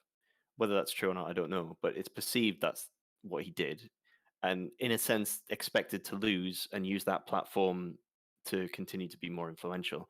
But then, of course, Brexit was enacted, or voted for. So he the old Donald was then in Trump. the unusual situation of having won when he expected to lose. Yeah, I mean that's maybe what the narrative says. I don't know if it's actually true or not. I honestly don't know. But yeah, that's partly why he's controversial. And then, yeah, he is a bit perceived to be a demagogue as well. So that's also controversial, I guess. Oh, did David Cameron step down? He Yeah, resigned, right? Do you think he should have yeah, done that? David Cameron. Yeah, well, he had to basically. But yeah, David Cameron was prime minister when the Brexit vote was called for. His platform for the election beforehand, excuse me, was we'll have a vote on this. That was like one of the things he said, and that was to appease people in his own party who were sort of, I guess, like the Tea Party equivalent in America. Mm, It's like yeah. they were so fringe that they were on the verge of starting a new party. But in America, that's like not a problem because like you start a new party, nobody cares about you anymore. But in the UK, if you start a new party, you can actually take, MPs away, and you need MPs to form a government. So it's a bit more. There's more pressure in a parliamentary system to collaborate because if you don't appeal to the people in your own party, then your party just sort of disintegrates a bit, and that is, some people would argue, what happened to the Liberal Democrats a few years ago. That they had quite a few people, and then they just sort of didn't do the right things when they had a bit of power, and then people were like, "Well, we didn't want you to do any of this, so we're not going to vote for you anymore." And then other MPs go in. Nigel Farage. Well, the funny thing about Nigel Farage is he has absolutely no influence in politics, like formally. Like it's only because of his like media presence and his campaigning that anyone actually has any stuff. Oh, I just got a friend who just asked me to link the podcast because I said that I would. 1 second. Yeah, but Nigel Farage is not an elected official in the UK. He was elected into the European Parliament, which is like this whole extra thing. But the way that works is it's kind of controversial about Europe, and it's one thing it's a bit of a paradox. Like, to get into the European Parliament,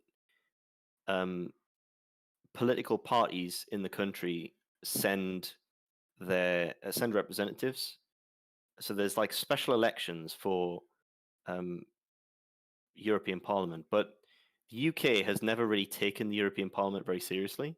So the majority, so a lot of people who care about it, i.e., wanted Brexit, voted for a party that was against the European Parliament. So one of the people who was elected from that was Nigel Farage. So he gets sent to Europe on the platform of we don't want to be part of Europe.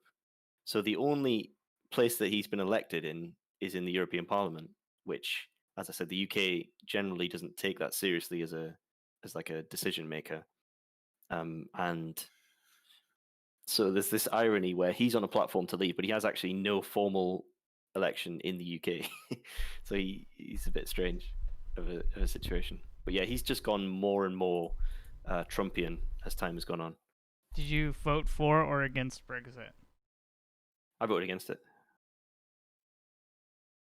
I think you'll find like people who are like online and talk to people in other countries are far more self-selecting for people who don't want Brexit, because they're like by default they see the benefit of international discussions. I see. Yeah.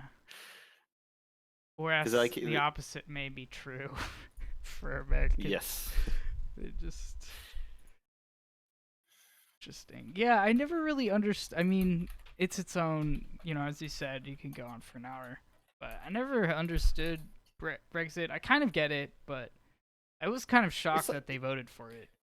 It's pretty much the same as Trump, really. I mean, Yeah. it's the same logic. It's people who feel misrepresented and then they lash out and vote for something that might not be in their best interest. Yeah. It's sort of how I see it, really.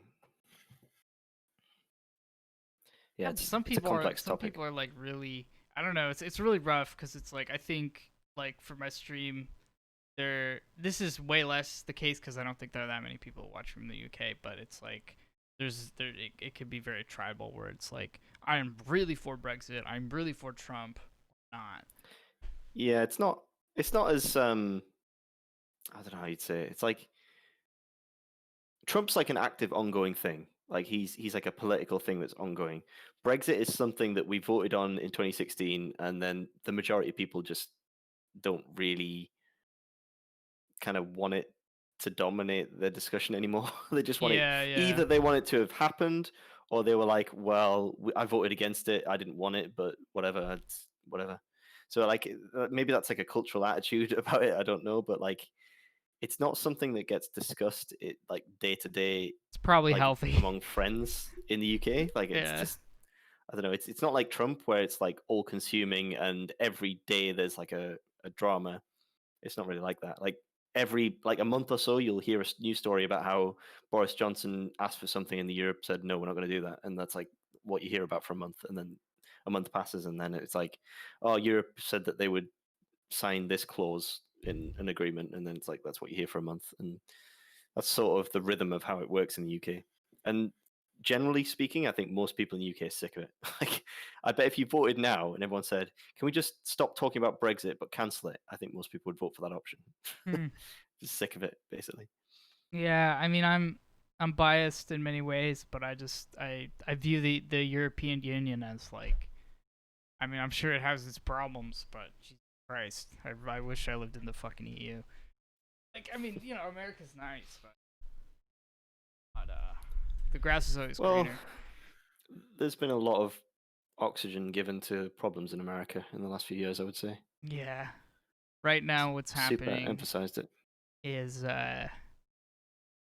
their protesters? This is literally started like 2 hours ago. It's great. Like stormed the Capitol BladeMasterRUSH news. So I've been trying to do more vlogging stuff. Like I've been planning it, and I was gonna do a video later today. I tried to coerce somebody into doing a podcast with me, but I was like, whatever, I'll just do a video where I talked about the implications of the Georgia Senate runoffs and the Democrats winning. But now we have so much more to talk about. We have the coup d'etat, we have the insurrection, but it's pretty crazy. I thought something like this would happen in America. Like, I was kind of, there's so much fervor, I guess is the word you call it, in America, like on the right.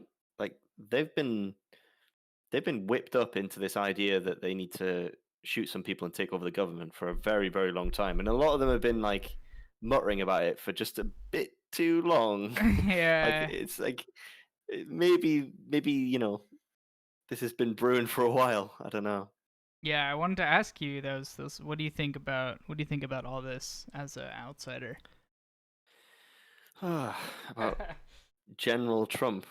I mean, that hardly anyone else in the world thinks Trump is a positive thing, except maybe Russians, Yeah, I or mean, Chinese. Maybe, well, people not Chinese even. were viewing Biden's win as like a dictator just got Yeah, I mean, usurped. hardly anyone else in the rest of the world thinks Trump is a positive thing. Generally speaking, like it's overwhelmingly negative about Trump outside of the USA. So yeah, it's difficult. Like I'm part of that group.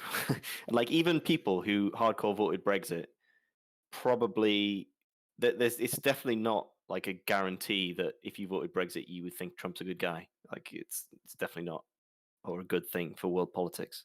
Like there are people who are far more reasonable about voting Brexit than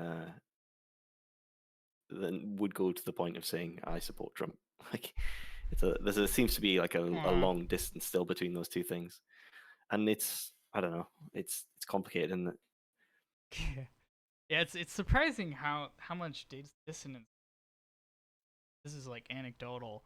My friend was out with his friend, and there was one of their friends, so an acquaintance basically, and he was just telling me about how this guy really liked Trump because of his foreign policy, and he was like, "Oh, Trump is amazing because of how he interacts with the rest of the world," and I'm like, oh, "What? Like, at least Yeah, choose that's something interesting. else." He's doing a terrible Yeah, I job mean, there. it's difficult because it's you could really dissect what it is that Trump is popular, why he's popular, but it's very rare that the reasons that someone gives for why they like Trump are actually sort of that they follow through and like make sense, like and are actually why they like them. It's usually not that, and perhaps the people themselves don't realize what it is that they like about him. And like I can't tell them what they like about him, but it can't be that his foreign policy is good because it's objectively has some problems. It's Objectively has some problems. yeah.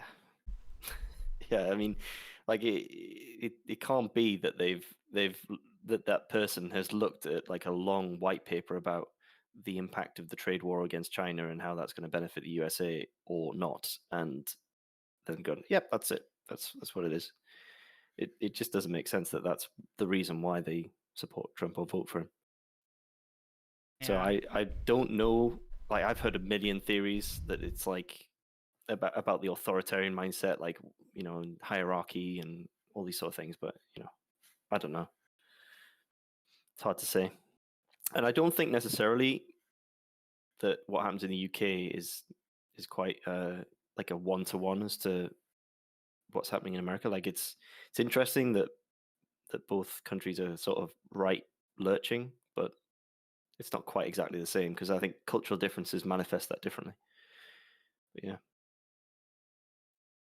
Yeah, it's interesting how things. I wonder if how the pendulum will Yeah. swing. Because I feel like I, America has to eventually. Well, I feel like it should be inevitable over 20 years for the pendulum to go all the way left for demographic reasons.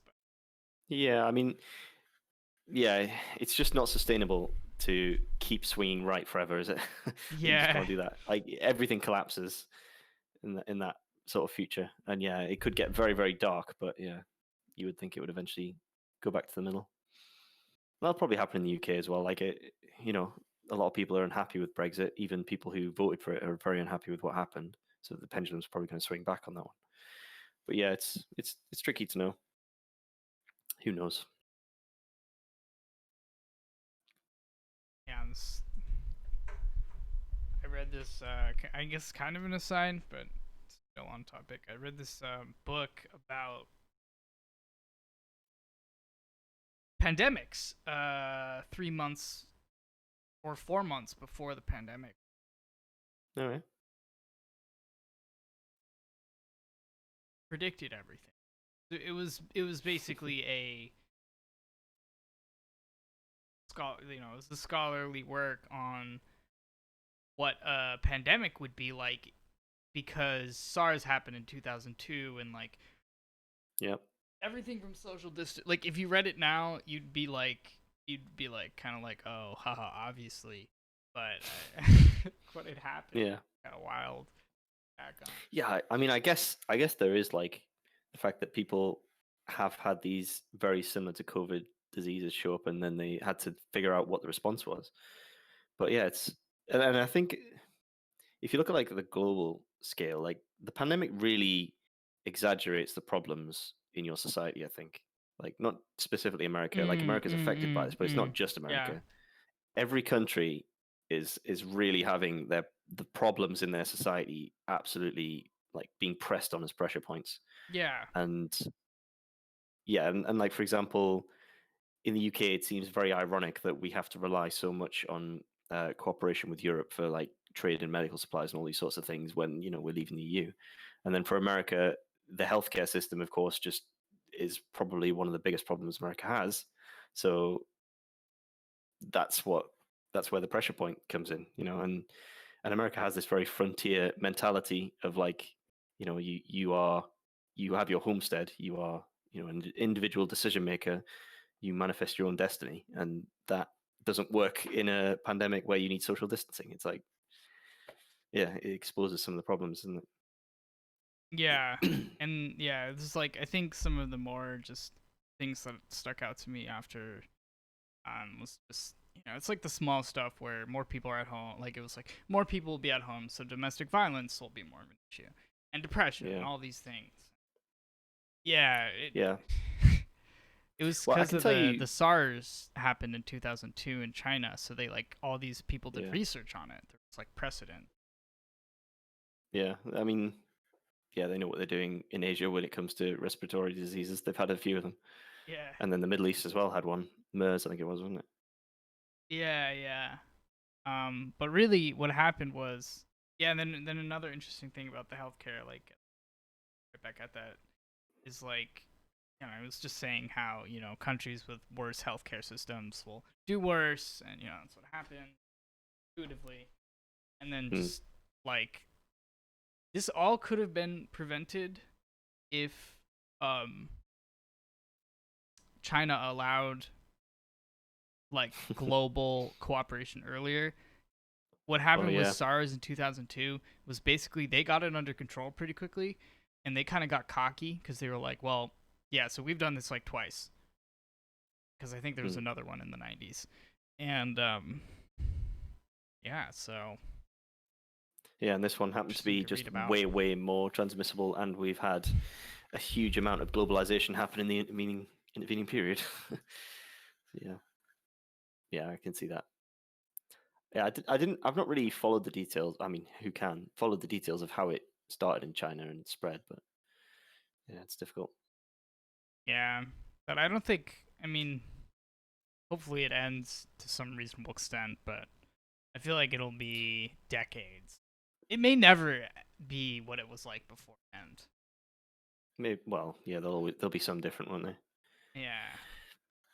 I mean, yeah, even just the deaths. Like so many people have died. Like millions of people have died now. Is it like 180 million or something ridiculous? Is it even that much? 180 million. No, that sounds a bit too much, doesn't it? COVID deaths, I think. I've been pretty fortunate, I guess the word is, because like I already worked from home, so that didn't really change anything for me. And then Oh, right, 1.8 million. Sorry, I don't know where I got 180 million. could be 180 million in 10 years. And I started streaming like right before I started taking streaming seriously right before all this was happening. So I like in November I stopped going out at all. So I was already like in coronavirus type lifestyle. It didn't really change much for me other than it made things like weird, like going to the store. Yeah. Yeah, I mean, the UK had, I think it was about 4 or 5 months of just full lockdown, where only key workers or people keeping the essential services going were really working. And it looks very much like they're going to go into another one now. That was basically announced like 2 days ago. And in that whole time, they had the furlough system, which is effectively the government pays 80% of your wage to not go to work. And like to imagine that happening in America is just it's just not going to happen, is it? Like you couldn't Dude, I imagine. haven't. I'm supposed to. I'm supposed to get. It's just crazy, bro. I'm supposed to be on unemployment. Like I hit that. Like, I reached that threshold, and everything is down. First of all, I never got my first stimulus, and like the way that the coronavirus is like, crippled everything. I can't even like get it. So there's all this money I should get. I can't even get it. It's such a pain in the ass. And it's like this unemployment that's like there is this kind of unemployment stimulus that was really easy to get. Like before I got it. Even people who need the money or whatever can't get the money. Yeah. Kind of rough. It makes me think we're doing all right in the UK in that sense because we had the furlough scheme, which was good. Like that was covering millions of people, including me. I was on furlough, and then they also gave like mortgage holidays, 3 months mortgage holiday to anyone who asked for it. And then they were offering business loans, like zero interest business loans and stuff like that. So I guess they did the right things. I mean, the criticism for the UK's response has always been they've done the right things, but they've maybe not done them quick enough. And if they'd just done them quicker, we would have just had less lockdown. Everything would have been quicker. It would have all been better. But I guess the UK has an international reputation for pragmatism. They just sort of get things done any way they can, really. So must be nice. Yeah, I mean, our healthcare system is fantastic. It's very good. So yeah, that's nice. But I mean, that's kind of the branding of the pandemic is the healthcare system that we have in the UK. It's like you should do this because the NHS needs you to, the National Health Service. It's like that's the brand of the pandemic is do this because the NHS needs you to. And that's the sort of the message, which works because the NHS is like wildly popular in the UK. Meanwhile, well, this is the funny thing is like, how did that new strain how'd that happen though? I don't know. I mean, it's just crazy. a mutation, isn't it? I'd heard that it started in South Africa and the UK was the first to discover it, but I don't know. I have no idea. Yeah, because I did hear a press release by somebody in the government saying UK is being punished for just being the first person to report on it. Yeah. But yeah. I don't know. It's not good, and it really has screwed London down. London a lot because they've been locked down, and kind of the rest of the country's having to lock down now because of that. But yeah, it's rough. Yeah. I'm okay. I don't live in London. I live in Bristol, but so it's like a lot easier. It's like it's a much smaller town, city.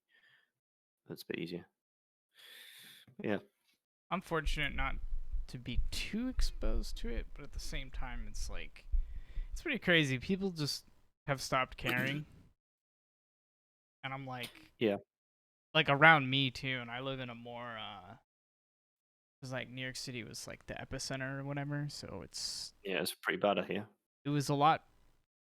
We had a lot better response initially than like it seemed like other places. Like I couldn't even fathom not wearing a mask. And then people were like, "Oh yeah, like at the bars only the bartenders need to wear masks in whatever state." And I was yeah, I see. Like, you can't avoid American news if you hang out on the internet enough. So I've seen like a lot of videos of like people in Texas and stuff with no masks and just like out partying on the street, like, hey, COVID lockdown party and stuff. It's like, yeah, it's rough. I mean, there's everywhere's have that. Like, a big thing in the UK is illegal raves. Like, you get you get part of a group. Illegal raves?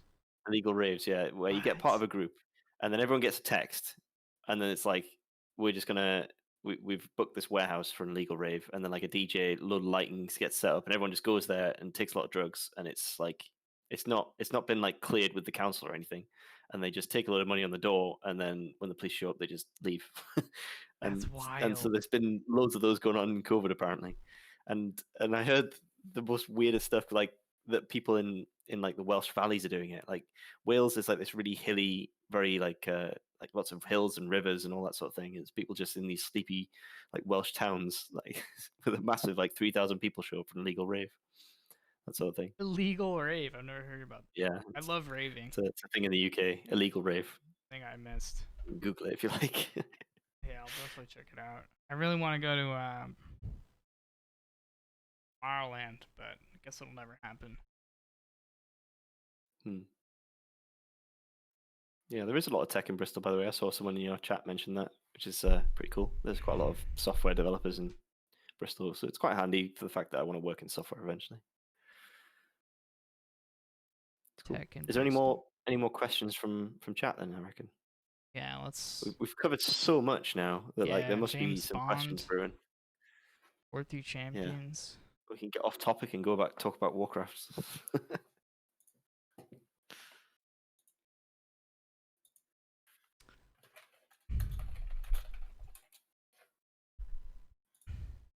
How particles are transmuted. How's the progress on the 100K grill? I'm actually I gonna. heard about this on the plus one. I'm gonna buy a grill. I think.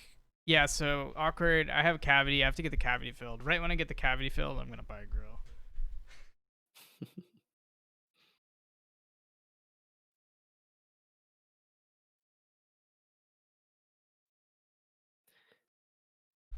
I got these new Do you glasses. know most of the players around your MMR?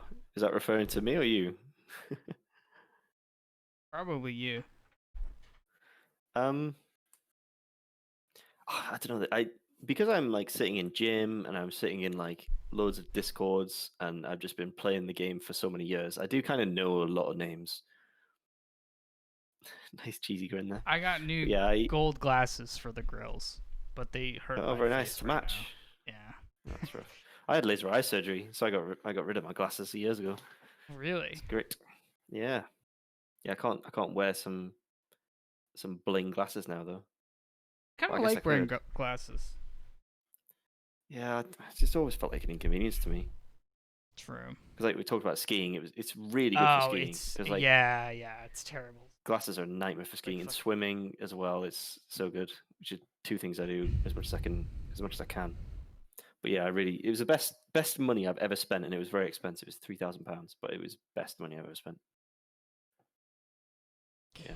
Maybe I'll consider it. I guess you can always wear fake glasses, but it's not the same. It matters to the individual, doesn't it? If it doesn't matter to you, then true, it's not going to be worth it. But yeah.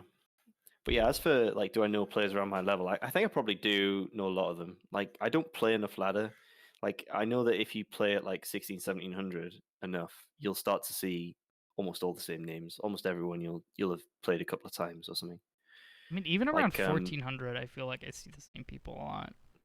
Yeah, I mean that's an upside of having a small player base. Is you start to see some familiar names.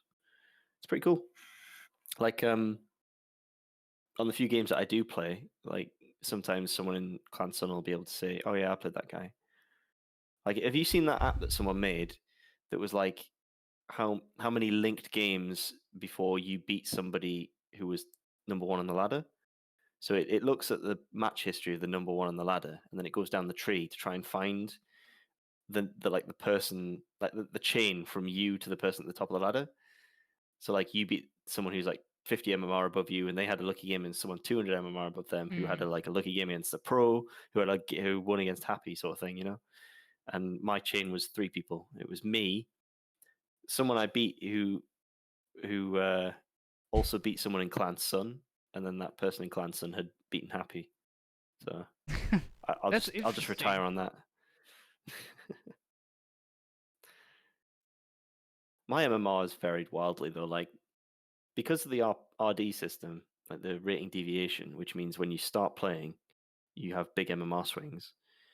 I had like a winning streak one season, and I went up to like 1900 MMR, and then I just got smashed by like 2 people. Went down again.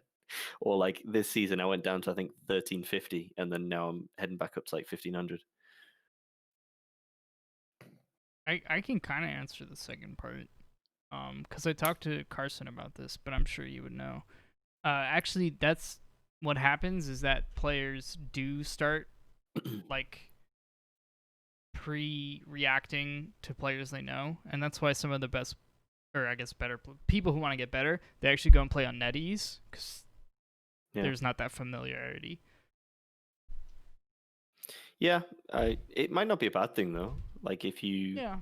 target your player to player, because then if you see that in a best of 3, if the player plays that style, if a different player plays that style against you, then you know what to do to respond to it.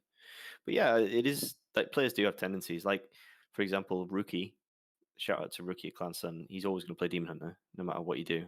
He's going to play Demon Hunter, so you can respond to that. To which, in our case, he would never go Farseer because that's like a build order loss sort of thing. So yeah, I always go Blade Master unless it's human, and I go Farseer, and nothing changes. yeah. I mostly go Farseer these days. Sometimes Headhunters, sometimes Fast Tech to Wind Riders, sometimes with Grunts. It feels like going Farseer Grunts is like it's like a 10% win rate for me or something like that. Just Yeah, never seem to win with it. I always do because I'm always doing Farseer against human. I always do the Headhunters. I feel like I just get those grunts always just get cucked. They get Yeah, surrounded and shit.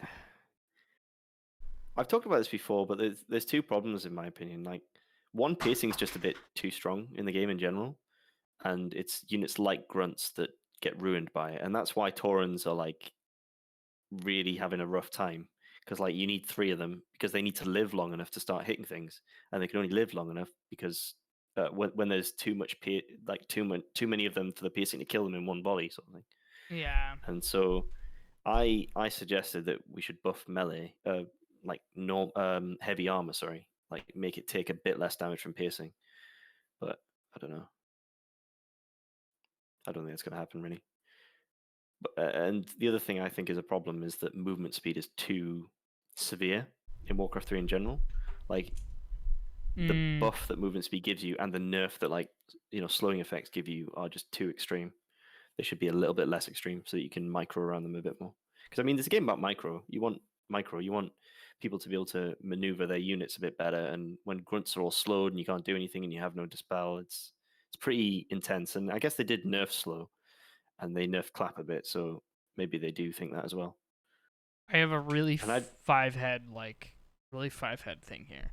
So if W3Champions is becomes more and more isolated from BattleNet, you have your own ladder, your own MMR system, your own maps. I think I know where this is going. You could do your own balance. Yeah, that's never gonna happen. No, why not? Because it's just you Subjective. don't want different rule sets, do you? It'd be like if your War of the Plague Lands had like 3 different versions because they didn't like one of the changes you made. It'd be just like that would just kill the game, wouldn't it? Like, It happens sometimes. Yeah, I mean, that's one of the reasons why ladder's so important, isn't it? Because then everyone's playing on the same version, and there's no arguments then. Yeah. And then if everyone disagrees or agrees that a change needs to be made, then it gets made for everyone. Yeah, you just get into a real mess if you don't do Blizzard is that. the god, not Like for all the criticism Blizzard gets for their balance patches, it has made Warcraft 3 more interesting for the last few years, I think. So it seems like the balance patches have been pretty decent. Outside. Yeah, I mean, it's sort of like they made a bad patch and then they fix it. That's sort of how it goes. They make a bad patch and they fix it. They make a bad patch and they fix it. And then the most recent one was what people have been asking for 2 years now is just make conservative changes. Just make small changes and just like see how they go. And then you can either pull the lever a bit further in that direction if it's not enough, or you can roll it back if it's too bad, and then you'll never get like another like Keeper of the Grove situation where just everyone was playing Keeper of the Grove against everything and winning all the time. You just need to make small changes. This game has been played to death for 15 years. The players, if you mess around with the meta too much, there's not as many variables as some of the other games that you've got. Everything's just going to completely flip. It's like similar to how Counter-Strike has this problem as well. Like if they make changes to like the economy of the game or like make a gun just a little bit too better, there's not enough things in the game where that doesn't have a huge impact on the meta. Yeah. And that's maybe fine sometimes now and then, but like for Warcraft 3, when you've got these 4 races that are all asymmetric, it's not good. And abilities So, can yeah. be very severe too, so small tweaks can be very significant. Like for instance, I mean, I get that it's fair and I understand it, but I'm like, I still think the Keeper of the Grove and Tangle is conceptually ridiculous. It's like it lasts Yeah, for like 3 seconds. there's a lot of things, I think. If you talk to the original people who made Warcraft 3 now, I think there's things that they would remove or they'd have designed differently if they'd had a second go at it. Like Yeah. things like Mana Burn or Entangle. Yeah. I think they'd have been like, yeah, I mean, I get the idea, but it's not very fun. So Yeah. I don't know. 20 years Yeah. of playing to figure that out is, fair.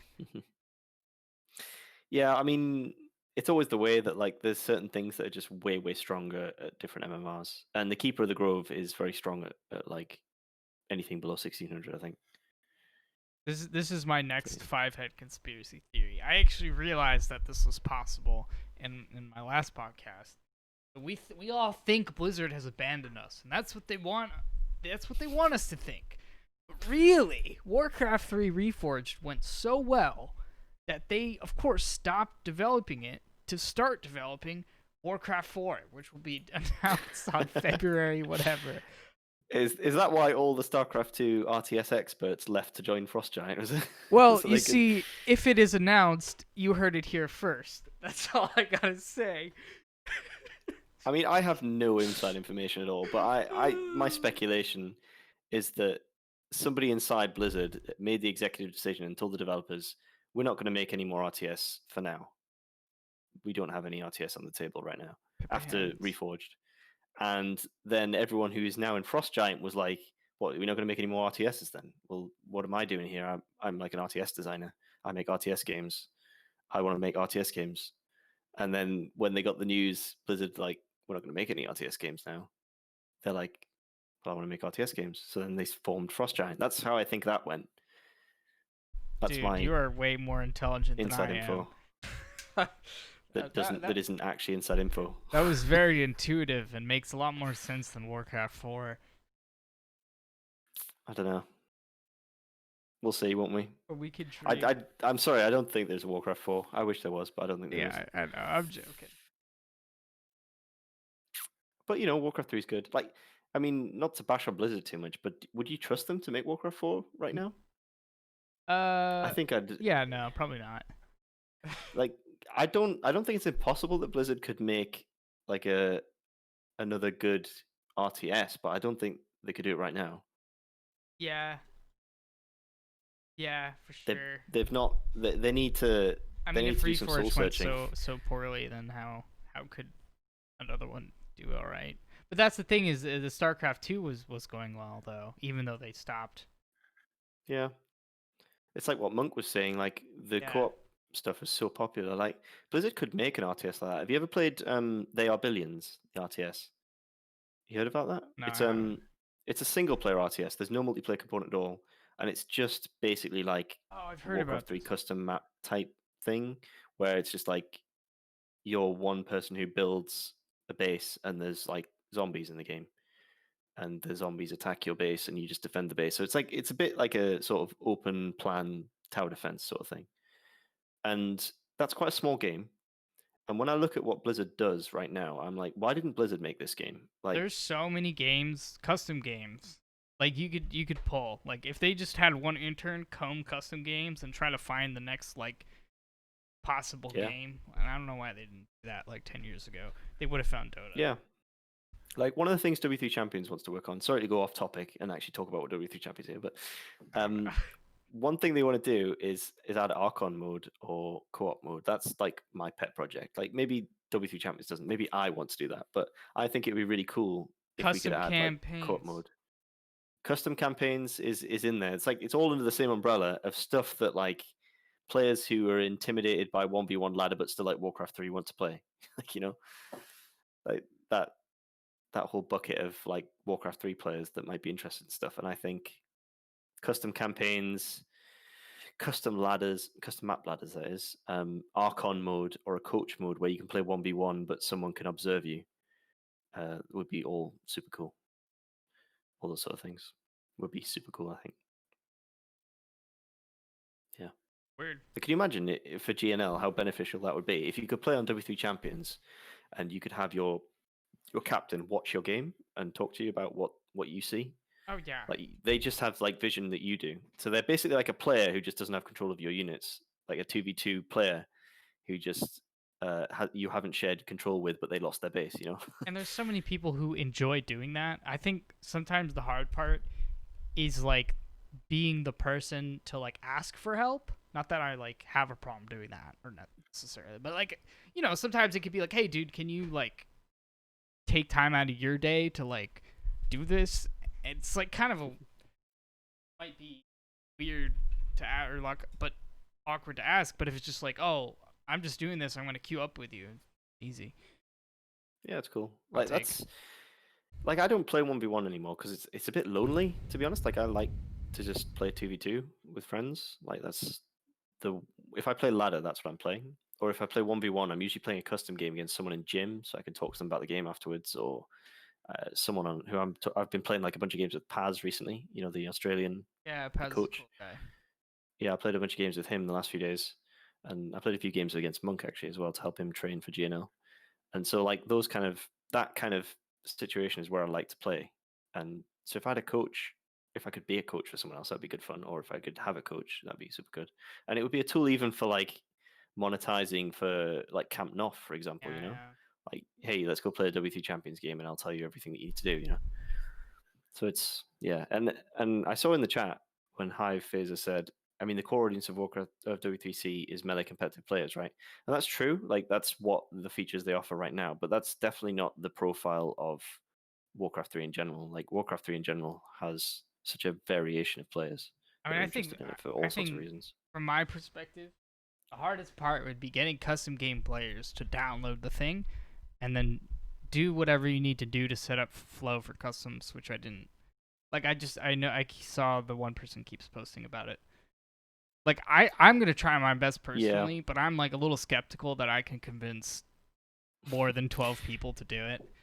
Yeah, you got to remember though that the people who are complaining in the W3 Champions Discord are the people who have the problems. Like the vast majority of people are not having any problems with flow. Oh no! I'm not And talking about the problems. Just like it's hard to convince people to download another program. yeah, it's true. It's the most difficult thing. Like there's no button in the client for BNet players to say, "Have you tried this?" Yeah. They have to go look for it. But yeah, like Floss has a joke about saying he played loads and loads of BNet games to get his Archmage icon, and now that was how he was telling everyone about W3 Champions. So like the biggest advocate for W3 Champions couldn't play on it because he had to play on BNet to tell everyone about it. Yeah, So yeah. yeah. Wait, what does the Archmage do? Wait, hold on. I missed you there. I missed you on that one. How Oh, did? he's trying to get the icon, Yeah. on the BattleNet icon for the Archmage. I mean, W3 Champions don't use the BNet icons. They've got their own loading screen that has their own icons on it, but he wanted the Archmage BNet icon. For clout. So yeah, I guess so for clout, yeah. for swag, yeah. He just wanted to show it off. So he was spamming his human games on there before he started playing any W3 Champions games. Uh, fuck, Mary, kill, Floss, Mentalo, and Rekram, and why? I don't know Mentalo and Oh. Rekram, so You don't know Mantalo and Rekram? fuck, Mary, kill, Floss. Mantalo, both of Mantalo and Rekram actually went a bit inactive, probably about the time when you started sort of ramping up a bit. So I think Floss, Mantalo, and Ember. Well, have you seen Ember? He's Oh an yeah. attractive boy. He's the son of Lil DC, the attractive Swede. So you probably want to fuck Ember.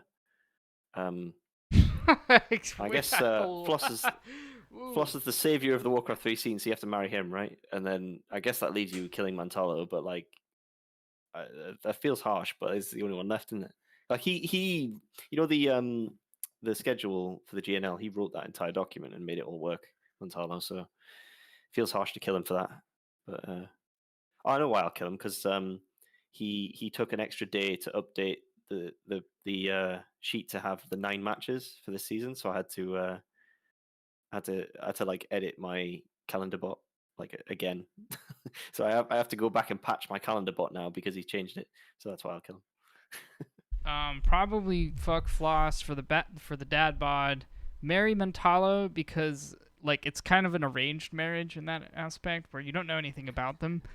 So you just like you have like statistically like arranged marriages go well or something like that.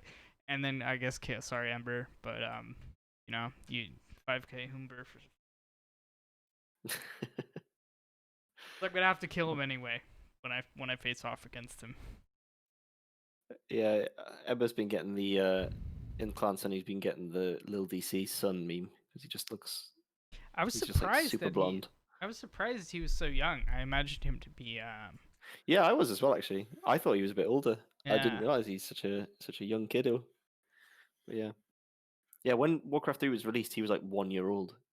You think about that? It's crazy. I was 8 or something. Yeah, I remember when it was released. I was I guess 12, 13. My friend's like, "Oh yeah, I've played this game. You gotta get it." And my friend like told me to download it or buy it at the shop, and I went and got it, and I played it with him online for loads of time. And I remember my friend, he used to make these accounts that he wanted absolute pristine stats. So if he ever got a loss, he'd make a new account. So he'd have all these accounts with like 3-0 and 3-1 and like 2-1, 3-1. So yeah, that's quite funny. It's old times there. I feel like I only ever bought this game because of the battle chest, because it was always in GameStop, just like chilling on a shelf, like super attractively. And for a while, I never. But then at a certain point, I was like, "What is this battle chest? This is so cool." You just want to look at the battle chest. You're like, I've got to get that. Good marketing, I guess. It's always interesting to see how people heard about Warcraft 3, because like Floss's story when you talk to him is really mad. Like he'd never played Warcraft 3, and he's just like, I'm just gonna pick this game randomly, and I have no idea why of all games he picked Warcraft 3, but he did. That's funny. Like how recently? 3 years ago, I guess. It was like a week before his kid was born. 3.5 years ago. Huh. Yeah, that is weird. I've been playing like the game casually on and off for a long time, and I kind of just got lucky recently when I was starting to stream and I was playing something else. I was playing Underlords, and then I was also playing Warcraft 3, and I like chanced upon this Warren the Plaguelands mod, and it was really addicting. And then I ended up just like streaming it, and it became popular, and I was like, you know, people come to the stream to see if it's up and all that stuff. Yeah, it's good. Like I know that your stream must be doing at least quite well, because like even to get 10 viewers on Twitch is hard bloody work. So I know you must be doing quite well with it. Like that's like top 1% Twitch if you're getting like regular 10 viewers. So you're doing pretty well, I think. I think I'm one of the last custom game streamers. There's only everyone quit. Yeah, they're forced to watch me. Yeah, you sometimes see them now and then, like somebody in the Warcraft 3 category who's just big in general. It's Witty X Wizard. Zoom quit. Azathan quit. A lot of small people quit. Regulars plays sometimes. Can you even name anybody else? There was a Dota 2 professional player who I think, or ex-professional, who just decided to play some Dota 1 the other day, and he was just like bringing the Warcraft 3 numbers up by like crazy amounts. It was like 20, 30,000 or something viewers, just because he was playing some Dota 1. It's quite funny. Yeah, dude, I was really salty. I got like a little depressed about it, but I overcame it. I'm so glad I started doing YouTube when I did, because Reforge was going, and I was like, my stream was going up, and I was like, oh man, I might be able to get partner. I was like averaging like 40, 50 viewers, and I was just like, Yeah. But I started Well, doing YouTube, which still does okay. So yeah, it's weird, like the difference between Twitch and YouTube. It's so strange, like because YouTube's just there forever, isn't it? You can like grow momentum. So yeah, yeah, it's weird. Like there's people on YouTube who are getting quite a lot of views, but they're doing nothing but uploading replays. Like Warcraft there's like YouTube is way more alive than like any other Warcraft. There's like so many yeah, people who just watch like customs, like Back to Warcraft, Grubby, even just these like weird yeah. channels. There's this whole like ecosystem of players who do nothing but watch Grubby on YouTube. Like that's the only Yeah. Warcraft 3 interaction they have at all. They just watch Grubby vids on YouTube, and that's it. That's like the They only thing they they might do. not even watch the stream. Yeah, they don't watch the stream. They Yeah. don't play the game. They don't, they don't watch the tournaments. They just watch Grubby on there, and it's quite interesting because Grubby's clearly quite well aware of this because he does a lot of like promotional stuff for W3 Champions. Like he tries to hype it up and tell people on YouTube who have, they don't have the context about, hey, if you play ladder, play Yeah, W3 yeah. Champions. So it's cool. Yeah, I don't know. I feel like my stream is in a decent spot. I feel like it's become more and more a map maker stream because I edit a lot. I used to do the suit every day, right? And I used to do the Yeah, custom games. And then there was like this point where Warcraft 3 was like going down, and I was like, I couldn't really rationalize like having to wear a suit all the time. It's like fucking it's stiff, man. And so then I started doing more editing streams, and I feel like people are. I'm probably the last edit map making stream. I don't know. People like come and it's talk it's a about it hard and shit. sell. It's Yeah, a hard sell to do something technical on a stream, isn't it? I yeah. tried to do a coding stream once, and it's just tough. Like it's hard to like concentrate on the technical thing that you're doing and then also talk to somebody. It's kind of like ASMR though. That's how I think it is. Cause I like Yeah, I know what you mean. Yeah, I put on like classical music and then I just change values, and I don't know why yeah, I people know. watch it.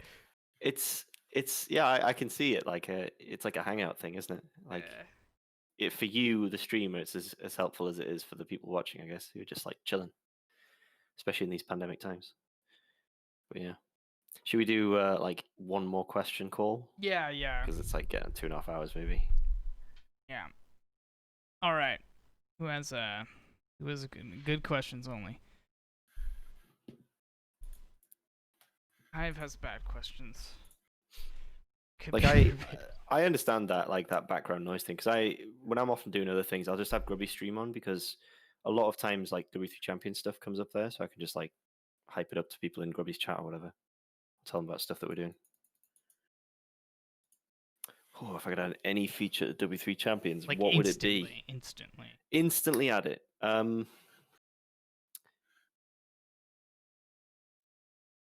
mean, I could cheat on this one and say, well, there's already going to be automated tournaments, but that is like the ultimate to me. Like to have a full tournament system where you can run the end of season tournament. You can have like the BNet tournaments where it was like 1v1 on Twisted Meadows or whatever that they used to have in the old days.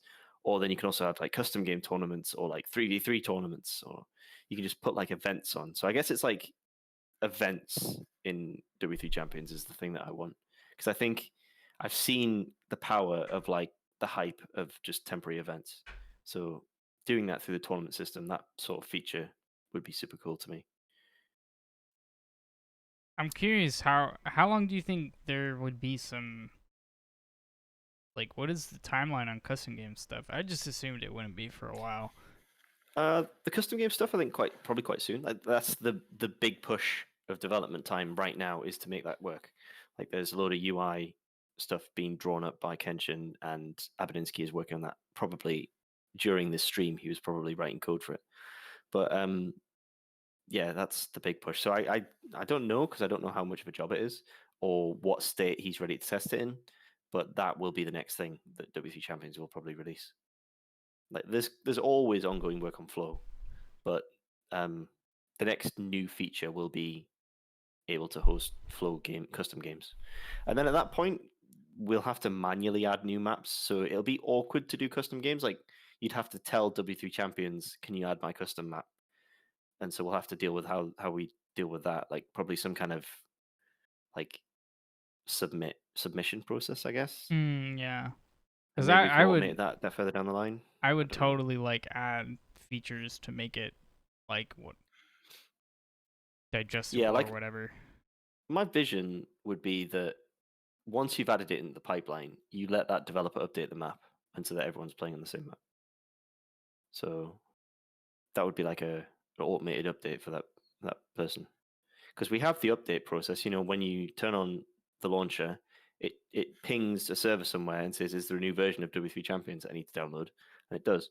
And if part of that is a new map, then that's how it works. So it'll just download the new map for you automatically.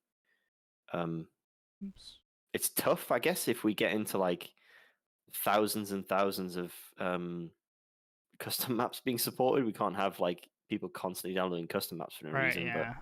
I don't know how we'll work around that. Maybe, or maybe you can just get people to download the map as they are entering the game. Maybe that's the way to do it. I don't know. Because I Like totally right now, oh, sorry, go on. I totally would like I've definitely like started to make, or honestly Jackie's helped me like figure out like shit for kind of to make the game more like this is like a stat system, like more competitive or whatever, but I'm like I never know how, cuz like there's no demand for it right now, so why would I make it? Hmm.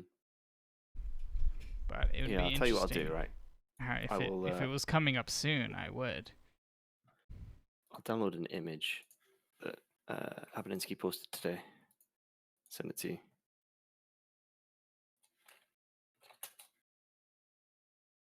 And then you can put it on the stream, maybe. All right. Send it to you in Discord. Good This last is question. this is an image that Abadinsky posted literally today, which shows like the lobby for custom games that he's working on. Ooh.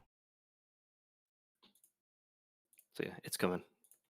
It's the next big feature. Nice. Well, whenever it releases, I'll try to get 12 players if my map is accepted. Hype. Sounds cool.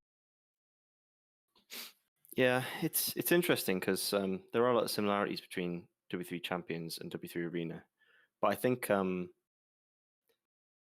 probably the biggest difference between the two is like the level of activity and interest that Reforged has injected into things.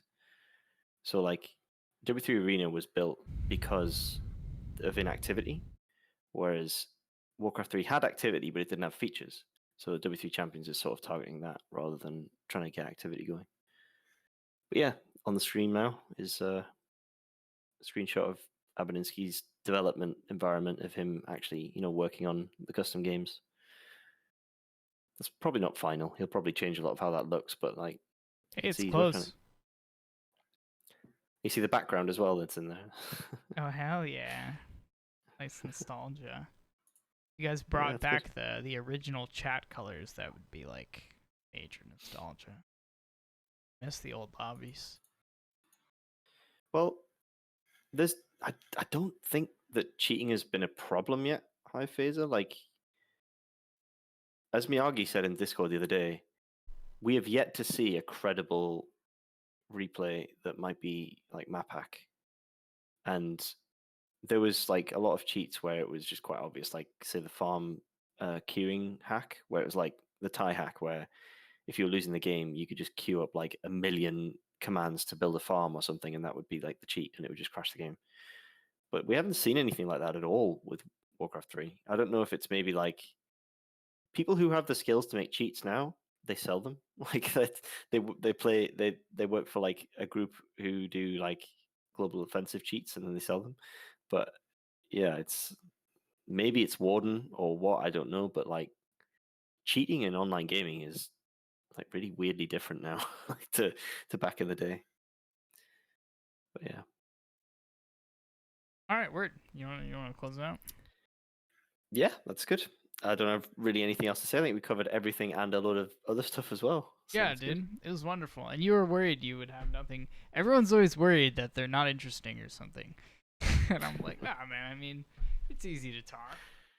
Hey, it's fun to just chat about Yeah. Warcraft 3 and other stuff for a while. Yeah, exactly.